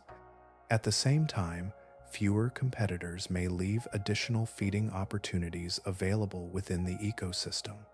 Resources that were once divided among several powerful predators become accessible to those that remain. For a species like the Humboldt squid, such changes may create favorable conditions. The squid grows quickly, reproduces rapidly, and responds efficiently to opportunities. Earlier glimpses of its biology revealed a creature capable of adjusting to changing circumstances, exploiting diverse prey, and moving through different environmental zones. Those qualities allow it to react swiftly when ecological conditions shift. A slower growing predator might require many years to take advantage of newly available resources. The Humboldt squid can respond on a much shorter timescale. Its life strategy is built around rapid growth and rapid turnover, making it particularly sensitive to changes in opportunity. Yet caution remains important. The decline of tuna and billfish should not be treated as a complete explanation for every aspect of Humboldt squid expansion. MBARI presents the idea as a suggested contributing factor rather than a settled conclusion. Ecological systems are too complex to be reduced to a single cause. Range shifts, climate patterns, food availability, reproductive success, and interactions with other species all remain part of the larger picture. Nature rarely offers simple stories. Even so, the possibility carries a deeper significance. The appearance of a successful predator may sometimes reveal information about other animals that are becoming less common. Expansion can be a signal, not only of gain, but also of loss. A species moving into new opportunities may be responding to ecological space that was previously occupied. In that sense, the Humboldt squid becomes more than a story about a single animal. Its rise may reflect broader changes unfolding throughout the Pacific. Behind every expanding predator stands an ecosystem being reshaped by forces that are often difficult to see directly. There is something quietly revealing in that realization. The red devil's growing presence may not simply tell us what has been added to the ocean. It may also hint at what the ocean no longer contains in the same abundance. Those shifts do not remain confined to predators alone. As populations change and feeding relationships adjust, the effects ripple outward into fisheries, prey populations, and the broader food webs that connect marine life across entire regions. Some animals become famous because they inspire stories. Others become important because they change systems. The Humboldt squid occupies an unusual place between those categories. Its reputation may begin with flashing skin, rapid movement, and encounters in dark water, but its ecological significance extends far beyond the emotions it provokes in people. Predators influence the structure of ecosystems whether humans notice them or not. Every successful hunter alters the distribution of energy within a food web. Prey populations respond, competing species adjust. Entire communities can shift in subtle ways as the balance between predator and prey changes over time. The Humboldt squid demonstrates this principle on a scale large enough to attract scientific attention. MBARI reported that survey data from Monterey Bay revealed a dramatic decline in Pacific hake within roughly a month of increasing Humboldt squid abundance. The observation immediately raised important ecological questions. What role was the squid playing in the change? How much influence could a rapidly expanding predator exert on a local ecosystem? What other factors might also be contributing? Before considering those questions, it helps to understand the significance of Pacific hake. Hake are not obscure fish occupying a minor ecological role. They are commercially important species that support fisheries and participate in broader marine food webs. Countless feeding relationships intersect around them. They consume smaller organisms and, in turn, provide food for larger predators. Their abundance influences both ecological dynamics and human economies. Because of that importance, noticeable changes in hake populations attract attention from scientists, fishery managers, and fishing communities alike. When Humboldt squid numbers increased and hake numbers dropped, the pattern suggested a potentially important interaction. The squid was known to feed on a variety of fishes, and hake represented a plausible prey source within the ecosystem. Yet responsible science requires caution. Correlation alone is never enough to establish a complete explanation. The ocean rarely offers simple cause and effect relationships. Many factors can influence fish abundance simultaneously. Environmental conditions may shift. Prey availability may change. Oceanographic processes can alter distributions. Multiple predators may interact with the same population at the same time. Untangling those influences requires careful observation and evidence collected across many years. Even with those cautions in mind, the broader lesson remains significant. A predator does not need to dominate an ecosystem to influence it. Simply becoming more abundant can create ripple effects that spread through the food web. Changes in prey populations can affect the predators that depend upon those same species. Fishing industries may encounter different catch rates. Scientists may find that previous assumptions about ecosystem structure require revision. The Humboldt squid therefore becomes important for reasons that extend beyond its biology alone. It is not merely another predator occupying a place in the sea. Under the right circumstances, It can become a force capable of reshaping ecological relationships across large areas. There is something revealing in that reality. The animal often appears in popular discussions as an object of fascination, a powerful squid with unusual behavior and an unforgettable nickname. Yet, from the perspective of marine ecology, its greatest influence may lie elsewhere. Its significance emerges through consequences rather than appearances. Food webs are often described as networks, but they are also economies. Energy is produced, transferred, consumed, and recycled through countless interactions. Every predator participates in that economy. Every prey species contributes to it. The Humboldt squid enters those exchanges not as an observer, but as an active force capable of altering how energy moves through the system.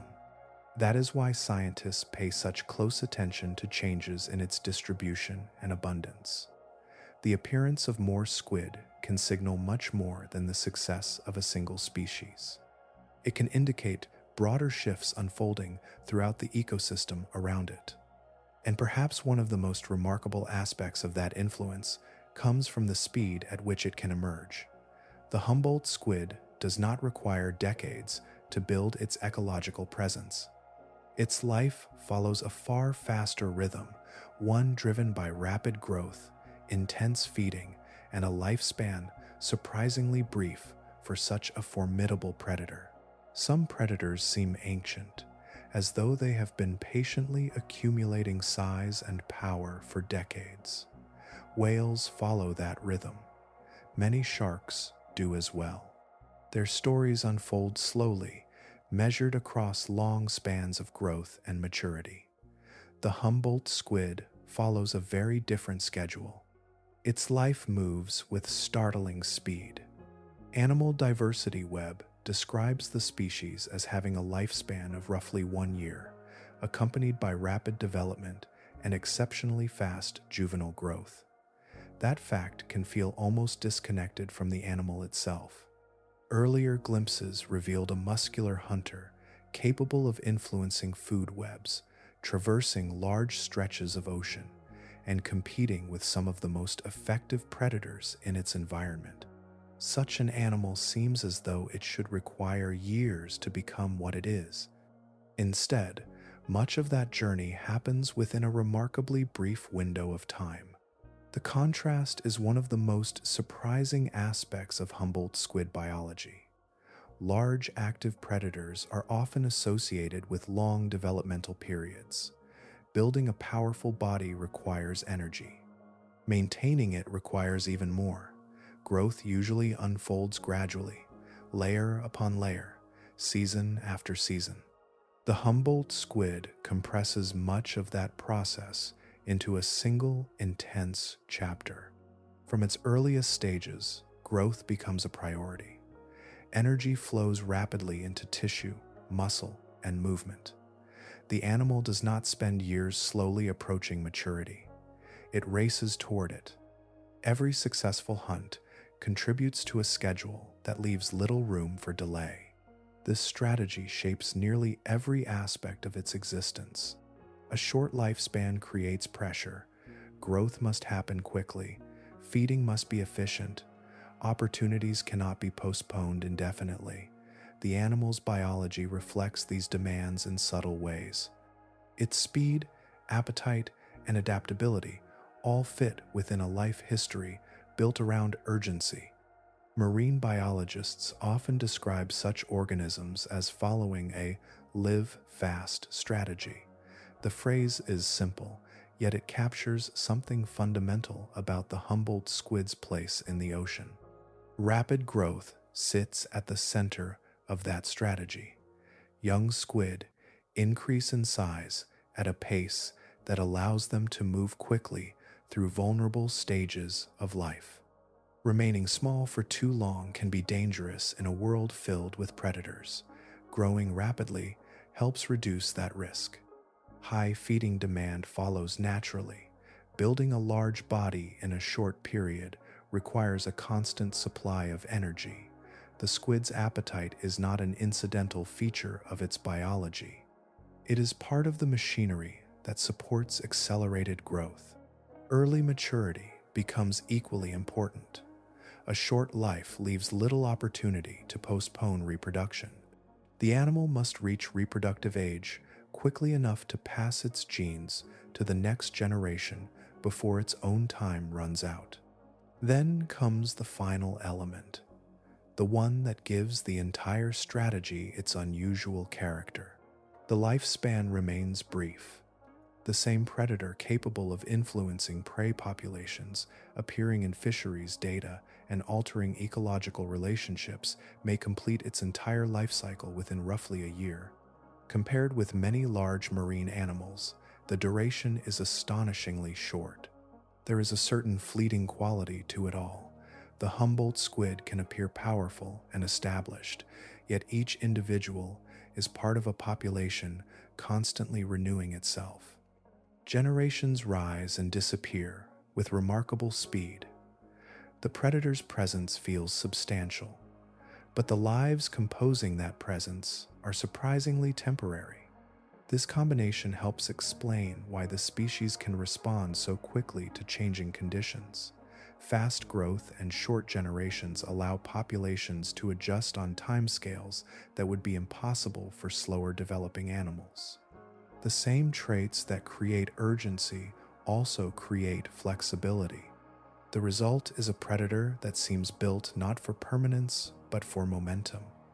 It grows rapidly, feeds intensely, reaches maturity, and completes its life within a narrow span of time.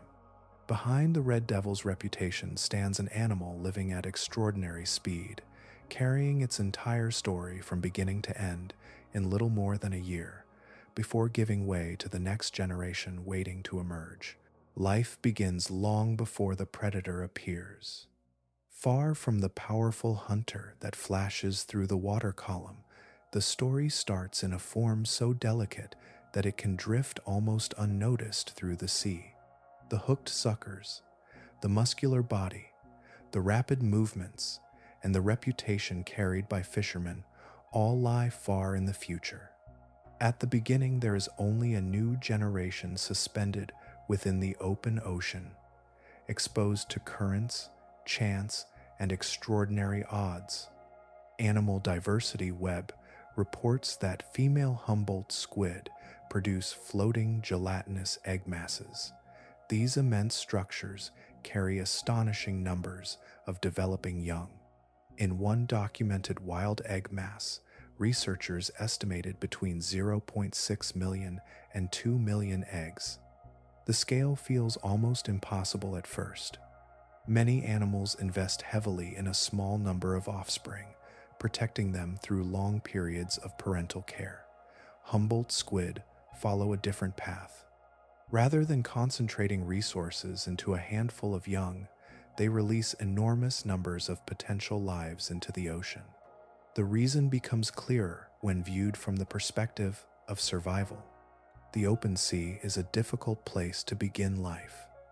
Currents carry tiny organisms across vast distances. Predators consume countless larvae. Environmental conditions shift constantly. Food can be abundant in one location and scarce in another. For newly hatched animals, survival is never guaranteed. Under such circumstances, numbers become a strategy. By producing huge quantities of eggs, the species increases the likelihood that at least some offspring will survive the many challenges waiting beyond the egg mass. Most will never reach adulthood. Many will disappear during the earliest stages of life.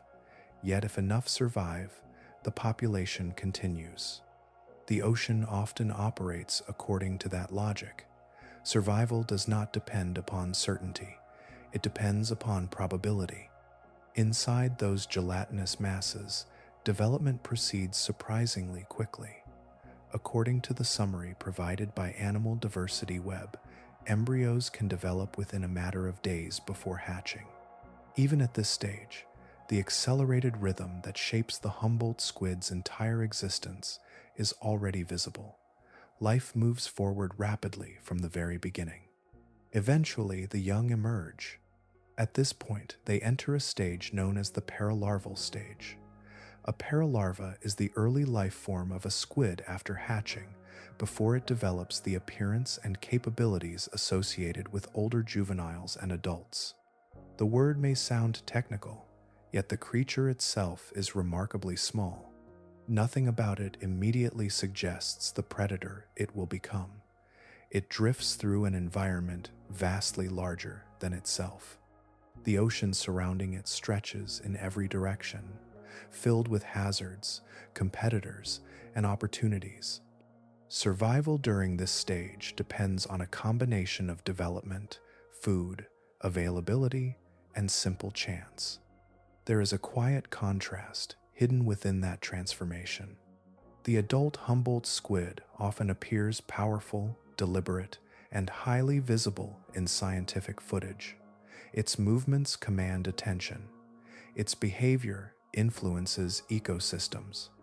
Yet every individual begins as something almost invisible, a tiny life carried through waters where even finding it can be extraordinarily difficult. That contrast helps explain why so much of the species' early history remains challenging to study. The earliest stages occur far from easy observation. The animals are small, the environment is vast. Egg masses drift through waters that scientists cannot continuously monitor. Newly hatched paralarvae become part of an immense planktonic world where tracking individuals is extraordinarily difficult. For researchers, the challenge begins almost immediately. The animal's life starts in forms that are scattered, fragile, and often hidden from view. By the time the famous predator emerges, much of the story has already unfolded beyond human sight. The red devil's reputation may belong to the adult, but its life begins among countless drifting possibilities, each one a nearly invisible beginning, moving quietly through a world that remains remarkably difficult to watch. For much of human history, the Humboldt squid existed as a creature glimpsed rather than truly observed. Fishermen encountered it. Nets brought it to the surface. Scientists examined specimens collected from the sea. Yet, seeing an animal and understanding its life are very different things. The most important parts of the Humboldt squid story unfold far from boats, harbors, and laboratories, in a realm where direct observation is difficult and often brief. The challenge begins with the animal itself. Humboldt squid are fast swimmers. They can cross significant distances through open water and alter direction with remarkable speed. Following such an animal is not simple, especially in an environment where landmarks are absent and visibility is often limited. Depth adds another layer of difficulty.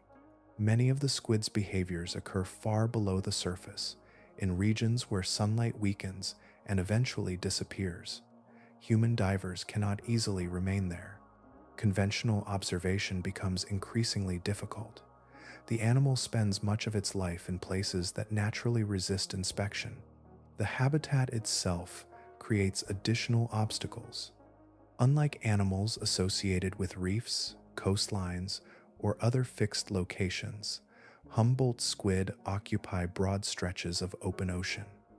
They move through a fluid landscape without obvious boundaries. Researchers cannot simply return to the same rock formation or coral outcrop and expect to find them waiting. Even when squid are located, their behavior remains challenging to interpret. Groups form and change. Individuals interact. Feeding activity can emerge and disappear rapidly.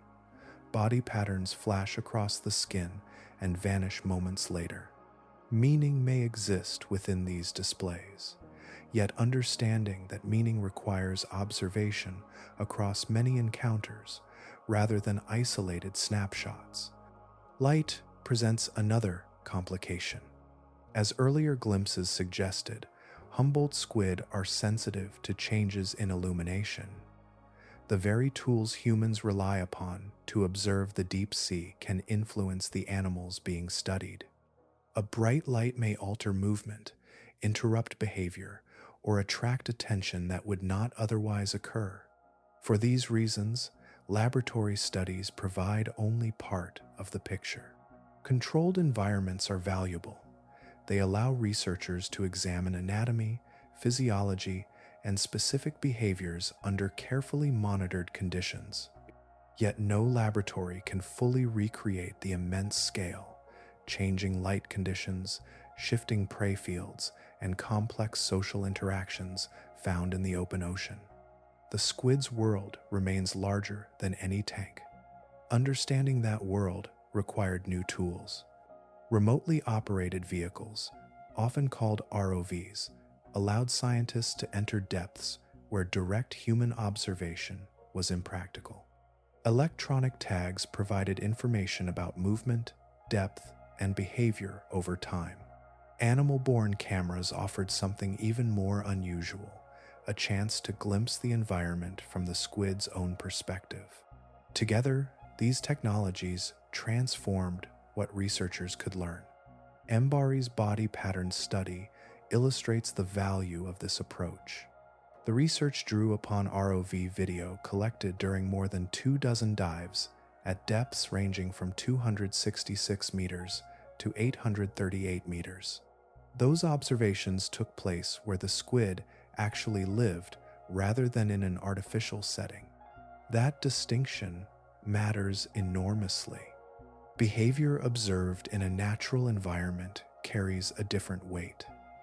Interactions occur within their normal ecological context. Feeding events unfold amid real prey distributions. Social encounters happen within naturally formed groups. The patterns appearing on the squid's skin can be linked to actual situations rather than laboratory approximations. As those observations accumulated, researchers began connecting body displays to feeding activity, social interactions, and other aspects of daily life. Behaviors that once seemed mysterious gained context. The animal gradually became less of an outline and more of a complete organism. There is something remarkable about how recently that shift occurred. For generations, much of the Humboldt squid's existence remained hidden simply because humans lacked the means to follow it. Only when machines learned to travel deeper, remain longer, and record more carefully did the animal begin revealing itself on its own terms. In many ways, we did not truly meet the Humboldt squid until technology learned how to accompany it into darkness. Yet, even that achievement carried an unexpected complication, because the act of watching can itself become part of the story, subtly changing the behavior scientists hope to observe. Every act of observation carries a hidden complication. Scientists often imagine themselves as witnesses standing outside the systems they study, carefully recording events as they unfold. In reality, the boundary between observer and observed is not always so clean. The presence of a camera, a light, or a research vehicle can become part of the environment itself, subtly influencing the behavior being measured. For an animal like the Humboldt squid, that challenge becomes especially important. The squid inhabits a world where light has meaning. In the deeper layers of the ocean, illumination is not a constant background condition. It can represent food, danger, opportunity, or disturbance. A sudden glow may attract attention. It may trigger investigation. In some circumstances, it may provoke reactions that would never occur under natural conditions. This creates a difficult problem for researchers. Many of the tools used to explore the deep sea depend upon light. Cameras require illumination. Vehicles navigating dark environments often carry lamps. Even advanced scientific equipment can introduce visual signals into habitats that evolved under very different conditions. The result is a question that quietly follows much of marine research. Are scientists observing natural behavior, or are they observing behavior altered by observation itself? The Humboldt squid has provided unusually clear reminders of that challenge. A study published in the Journal of Experimental Biology used animal-borne video systems to investigate squid behavior. During one deployment, researchers equipped a squid with a camera system that included red light-emitting diodes. The approach seemed reasonable. Red light is often considered less disruptive for many marine observations because it is less visible to numerous ocean species. The squid, however, had other ideas. According to the study, the tagged individual was quickly attacked by other Humboldt squid. The response was significant enough that researchers abandoned the use of artificial lighting for that deployment. What began as a technical detail became an important lesson. The equipment itself had influenced the behavior being recorded. This is precisely why scientific methods evolve over time. Researchers are not merely collecting data. They are constantly evaluating whether their tools are shaping the results. When evidence suggests that observation may be altering behavior, adjustments become necessary. Scientists changed their approach for several reasons. First, reducing artificial influence helps ensure that the behavior being recorded is as natural as possible. The goal is not simply to gather footage. The goal is to understand how animals behave when human technology is not distorting the situation. Second, minimizing disturbance allows researchers to observe movement patterns that more closely reflect normal life. A squid reacting to an unusual light source may behave differently from one engaged in routine feeding, migration, or social interaction. Third, careful methodology protects the validity of the data itself. Scientific conclusions are only as reliable as the observations supporting them. If equipment introduces major behavioral changes, the resulting interpretations may become less trustworthy. These concerns extend beyond science and into storytelling. Spectacular footage often captures attention. Fast approaches, unusual reactions, and dramatic encounters naturally stand out. Yet dramatic images do not always represent typical behavior. Sometimes, the most striking moments occur precisely because something unusual has happened. Meanwhile, ordinary behavior may remain largely unseen. Natural movement can be subtle. Social interactions may unfold quietly.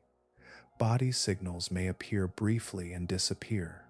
The most authentic version of an animal's life is not always the easiest to film or the most visually dramatic to present.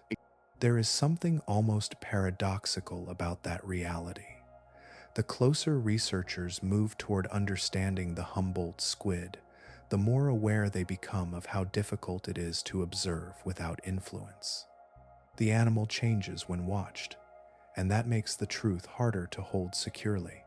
Each new technological advance improves the picture, yet the picture remains incomplete. Observation opens doors while simultaneously introducing new uncertainties. That lesson reaches beyond the squid itself. It points toward a broader challenge facing marine science as researchers attempt to understand how animals respond to an ocean that is changing in ways far larger than any camera or research vehicle could ever create. The ocean that shaped the Humboldt squid is not standing still. Currents continue to move as they always have. Yet beneath those familiar motions, scientists are documenting broader environmental changes unfolding across many regions of the world. Temperatures are shifting. Chemical conditions are changing. Oxygen levels are being altered in some areas. None of these developments occur in isolation, and each has the potential to influence which animals succeed, which struggle, and how marine ecosystems reorganize themselves over time. The Humboldt squid sits at an intriguing intersection of those changes.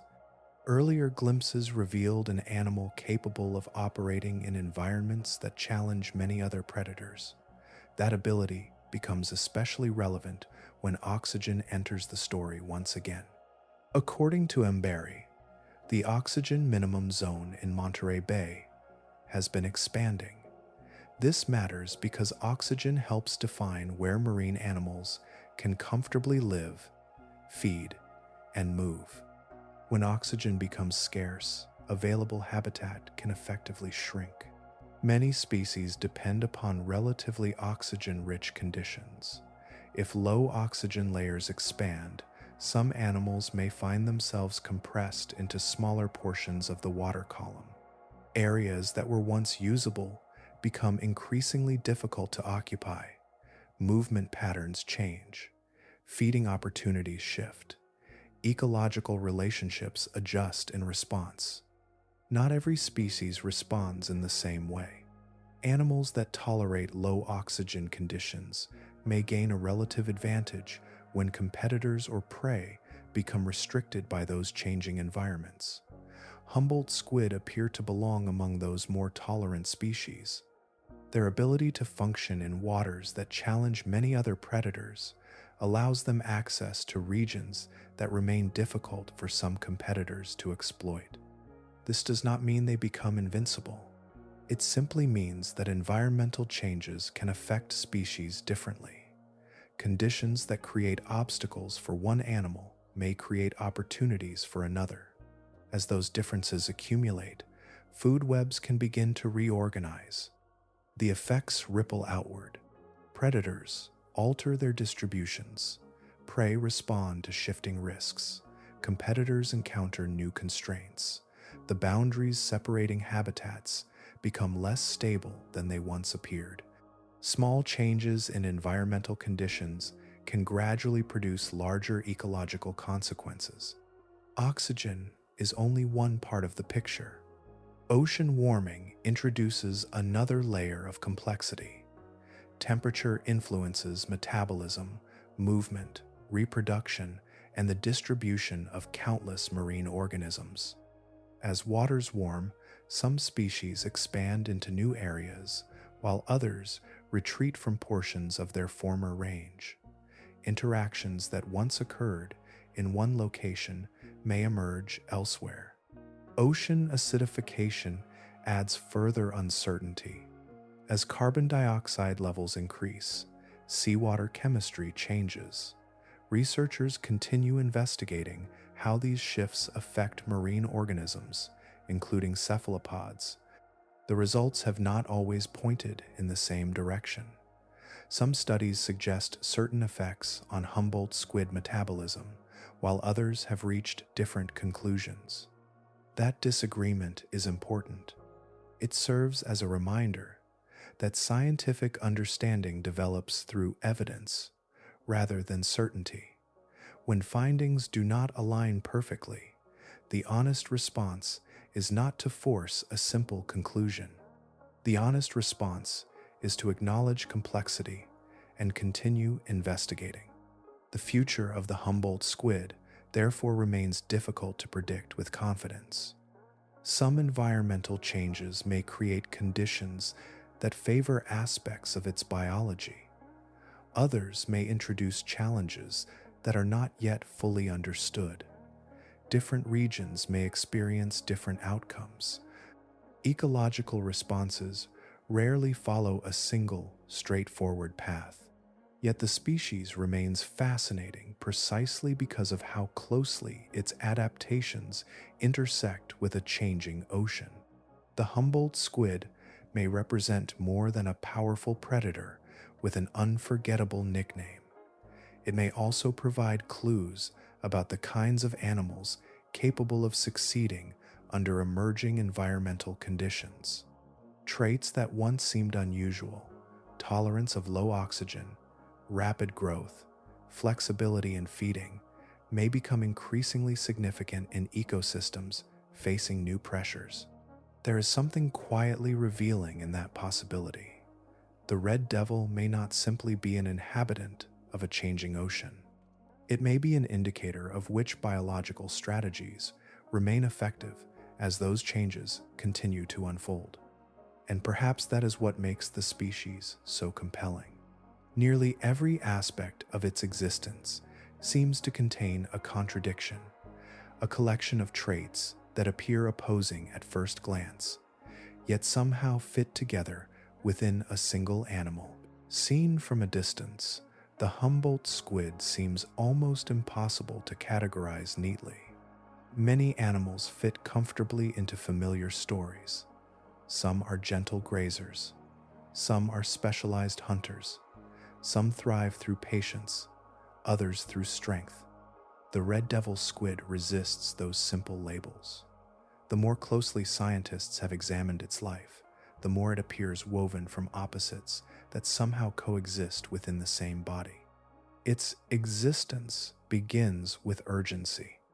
Earlier traces followed a life cycle, measured not in decades, but in a span remarkably brief for such a large and influential predator. It grows quickly, feeds intensely, reproduces, and vanishes. Yet, during that short passage, it can shape prey populations, alter ecological relationships, and become a significant presence within entire marine communities. It is temporary in duration, but powerful in consequence. Another contradiction drifts through its interactions with its own kind. Observations have revealed a creature capable of gathering alongside others of its species, moving through shared hunting grounds and displaying patterns that suggest communication. At the same time, those same groups contain danger. Opportunity and risk exist side by side. The animal participates in social contexts, yet remains capable of turning on vulnerable members of its own species. Cooperation and competition occupy the same water. Its appearance carries a similar tension. Under the right conditions, the shifting colors across its skin can seem almost elegant. Waves of changing patterns move across the body with remarkable precision. The deep red tones that inspired its famous nickname can appear vivid and striking. Yet those same displays often leave human observers unsettled. Beauty does not erase unease. Instead, both impressions arrive together, difficult to separate. The story becomes no less complex when viewed through the lens of survival. The Humboldt squid is not the ruler of the sea. Larger predators remain part of its world. Marine mammals, large fishes, and other hunters can threaten it. It occupies a place within the food web rather than above it. Yet despite its own vulnerabilities, it can exert powerful influence on the animals it hunts. A creature that can become prey itself may also reshape entire feeding landscapes around it. Even its language remains suspended between knowledge and mystery. Scientists have documented flashing colors, shifting patterns, and signals exchanged through living skin. Evidence suggests communication. Context emerges from careful observation. Connections become visible, yet the complete meanings remain elusive. Messages are being transmitted, but much of the vocabulary remains untranslated. The conversation continues beyond the edge of current understanding. Human experience introduces another contrast. There are larger squid in the ocean. Some species exceed the Humboldt squid in overall size, yet few have earned such a vivid reputation through direct encounters. Fishermen, divers, researchers, and camera operators have crossed paths with this animal again and again. Its speed, visibility, group behavior, and responsiveness place it directly within human stories in ways that many larger creatures rarely achieve. Perhaps the deepest contradiction lies in the emotional response it evokes. Nothing encountered along this journey suggests evil. The squid follows no malicious plan. It does not seek cruelty. It obeys the same ecological principles that guide countless other organisms. It grows, feeds, reproduces, avoids threats, and responds to opportunities. Every behavior emerges from adaptations shaped through evolution. Yet those adaptations can feel remarkably ruthless. The efficiency of the body, the flexibility of its hunting strategies, the speed of its responses, and the relentless demands of a short life combine into something that appears almost engineered for intensity. Not because it is unnatural, but because it is so completely natural. And that may be the source of the discomfort that lingers around the Red Devil. The fear does not arise from misunderstanding. It emerges from recognition. Every feature, every behavior, every contradiction fits together with unsettling logic. The animal feels frightening not because it breaks the rules of nature, but because it follows them so completely. Long before a scientist assigns a formal name, long before a field guide places an animal within a family tree, people often give it another kind of identity. The names that linger in memory are rarely neutral. They emerge from surprise, uncertainty, and encounters that resist easy explanation. Somewhere in the space between observation and emotion, words such as devil, monster, and nightmare take shape. They become shorthand for experiences that feel larger than language itself. As this journey has unfolded, one quiet thought has remained beneath the surface. Why do humans reach so quickly toward those names when certain animals enter the story of the world? Part of the answer lies in expectation. People carry invisible assumptions about how living things should behave. Predators are expected to look a certain way. Intelligence is expected to appear in familiar forms. Social behavior is expected to belong to particular groups of animals. When a creature gathers too many unexpected traits into a single body, the mind struggles to place it comfortably within existing categories. The Humboldt squid does this repeatedly. It moves with startling speed through environments where visibility is limited. It carries vivid colors that seem almost theatrical when illuminated. It displays signs of communication through shifting patterns across its skin.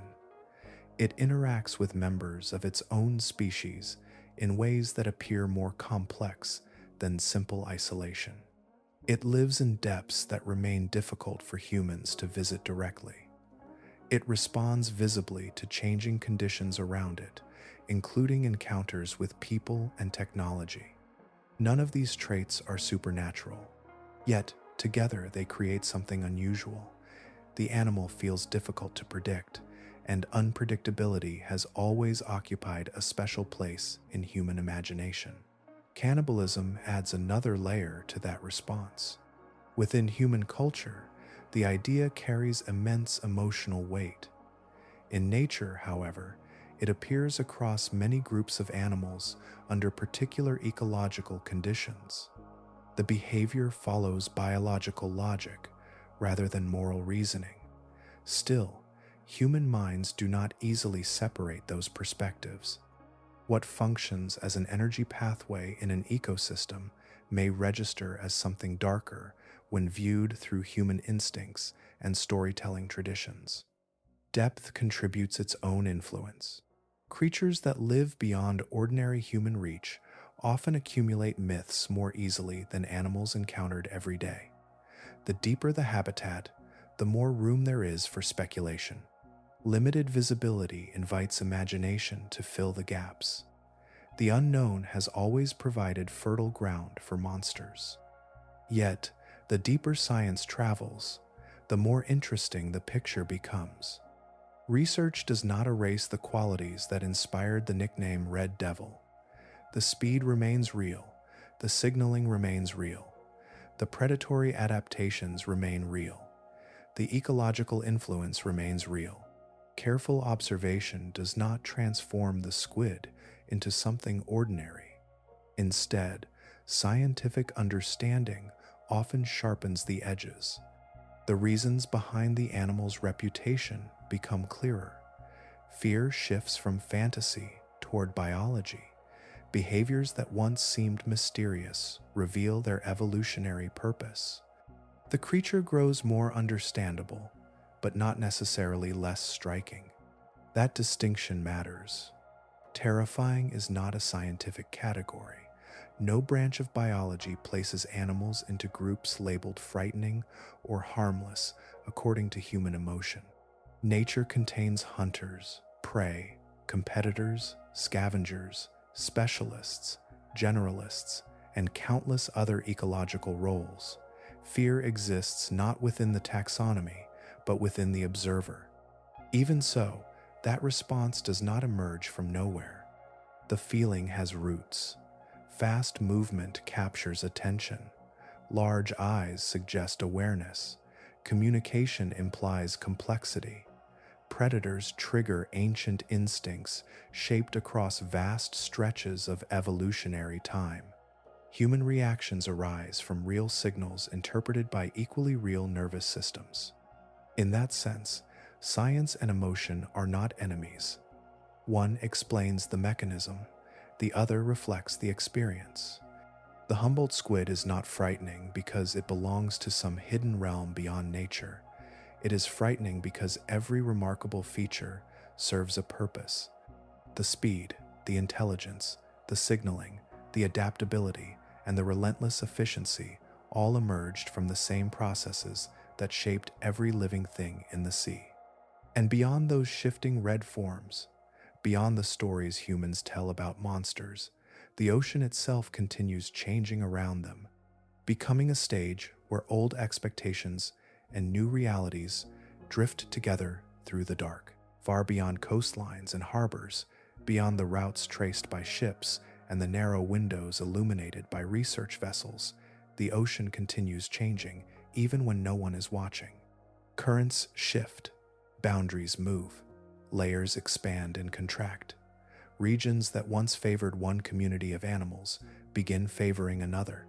Across immense distances, life responds continuously to conditions that are never truly fixed.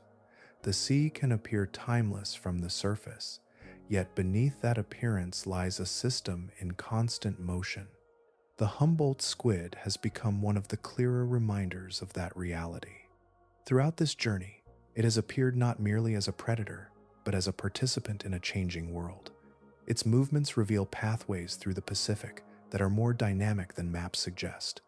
Its tolerance for difficult conditions reveals possibilities unavailable to many other species. Its presence in certain places hints at transformations unfolding across entire ecosystems. The ocean is not scenery. It is not a static backdrop against which life performs the same story forever. Water temperatures rise and fall. Currents strengthen, weaken, and redirect. Oxygen levels shift across vast regions. Feeding grounds expand in one period and contract in another. Species alter their ranges, sometimes gradually, sometimes with surprising speed. Food webs reorganize as opportunities emerge and disappear. Within that restless system, adaptation becomes one of the most important forces of all. Some animals struggle when conditions change. Others discover unexpected advantages. Certain species find themselves squeezed into smaller ecological spaces. Others move into territories that were once inaccessible. Every adjustment sends ripples through surrounding communities, creating consequences that may remain invisible until years of observation reveal the pattern. The Red Devil Squid stands within that process. Not as a villain, not as a warning sign on its own, not as proof of any single environmental story. Instead, it serves as something quieter and perhaps more valuable. It becomes an indicator, a living expression of how flexible life can be when confronted with shifting conditions. Its biology allows it to exploit opportunities that many creatures cannot. Its behavior demonstrates how quickly an adaptable predator can respond when the environment changes around it. That responsiveness is part of what makes the animal so compelling. Humans often separate frightening creatures from informative ones, as though fear and understanding belong in different categories. Yet nature rarely respects those distinctions. Some of the most revealing animals are also the ones that provoke the strongest reactions. Their unusual traits draw attention first. Their ecological significance emerges later. The Humboldt squid occupies that intersection. Its speed captures attention. Its flashing skin captures attention. Its reputation captures attention. But behind those dramatic qualities lies information. The animal carries clues about oxygen levels, prey availability, predator relationships, shifting distributions, and the remarkable adaptability of life beneath the waves. It tells a story larger than itself. That story extends beyond any single species.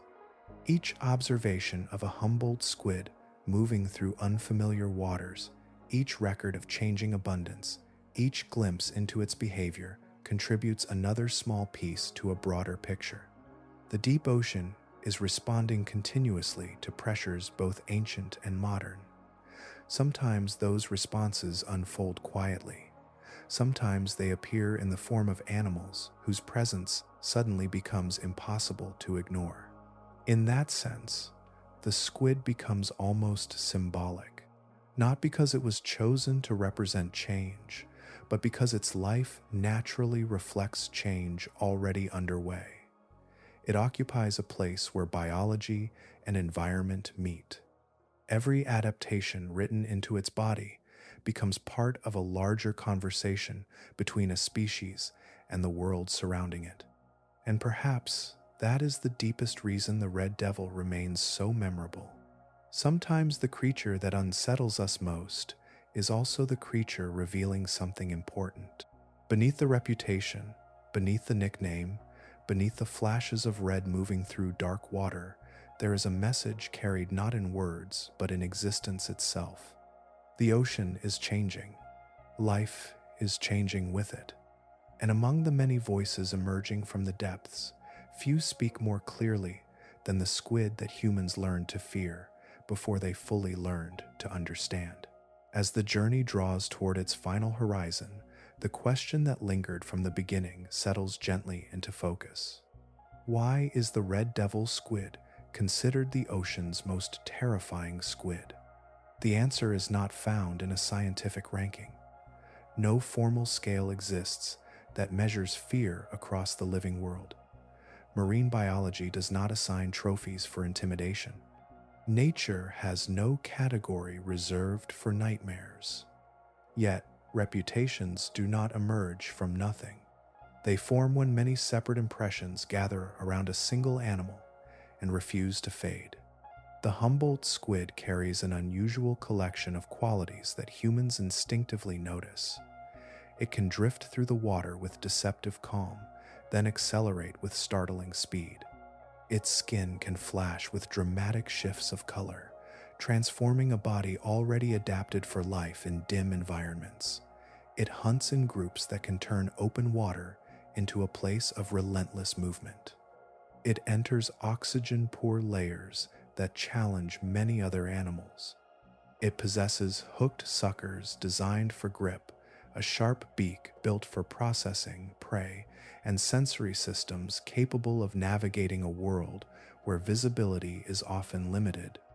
Each feature alone tells a biological story. Together, they create something more memorable. Human encounters deepen that impression. Fishermen pulling lines from dark water, divers sharing space with fast-moving predators, researchers attempting to understand behavior that changes with circumstance, all contribute fragments to a larger narrative. Stories accumulate. Observations accumulate. The reputation grows. Even the animal's ecology adds another layer. This is not merely a predator that survives within an ecosystem. At times, it can influence prey populations, affect food webs, expand into new regions, and respond rapidly to changing conditions. Its presence can become visible not only through direct encounters, but through the patterns it leaves across the surrounding environment. That combination is rare. Many animals are powerful. Many animals are intelligent. Many animals are adaptable. The red devil squid gathers many of those traits into a single creature that remains active within one of Earth's least understood realms. Yet after everything explored along the way, another truth remains equally important. It is not a demon.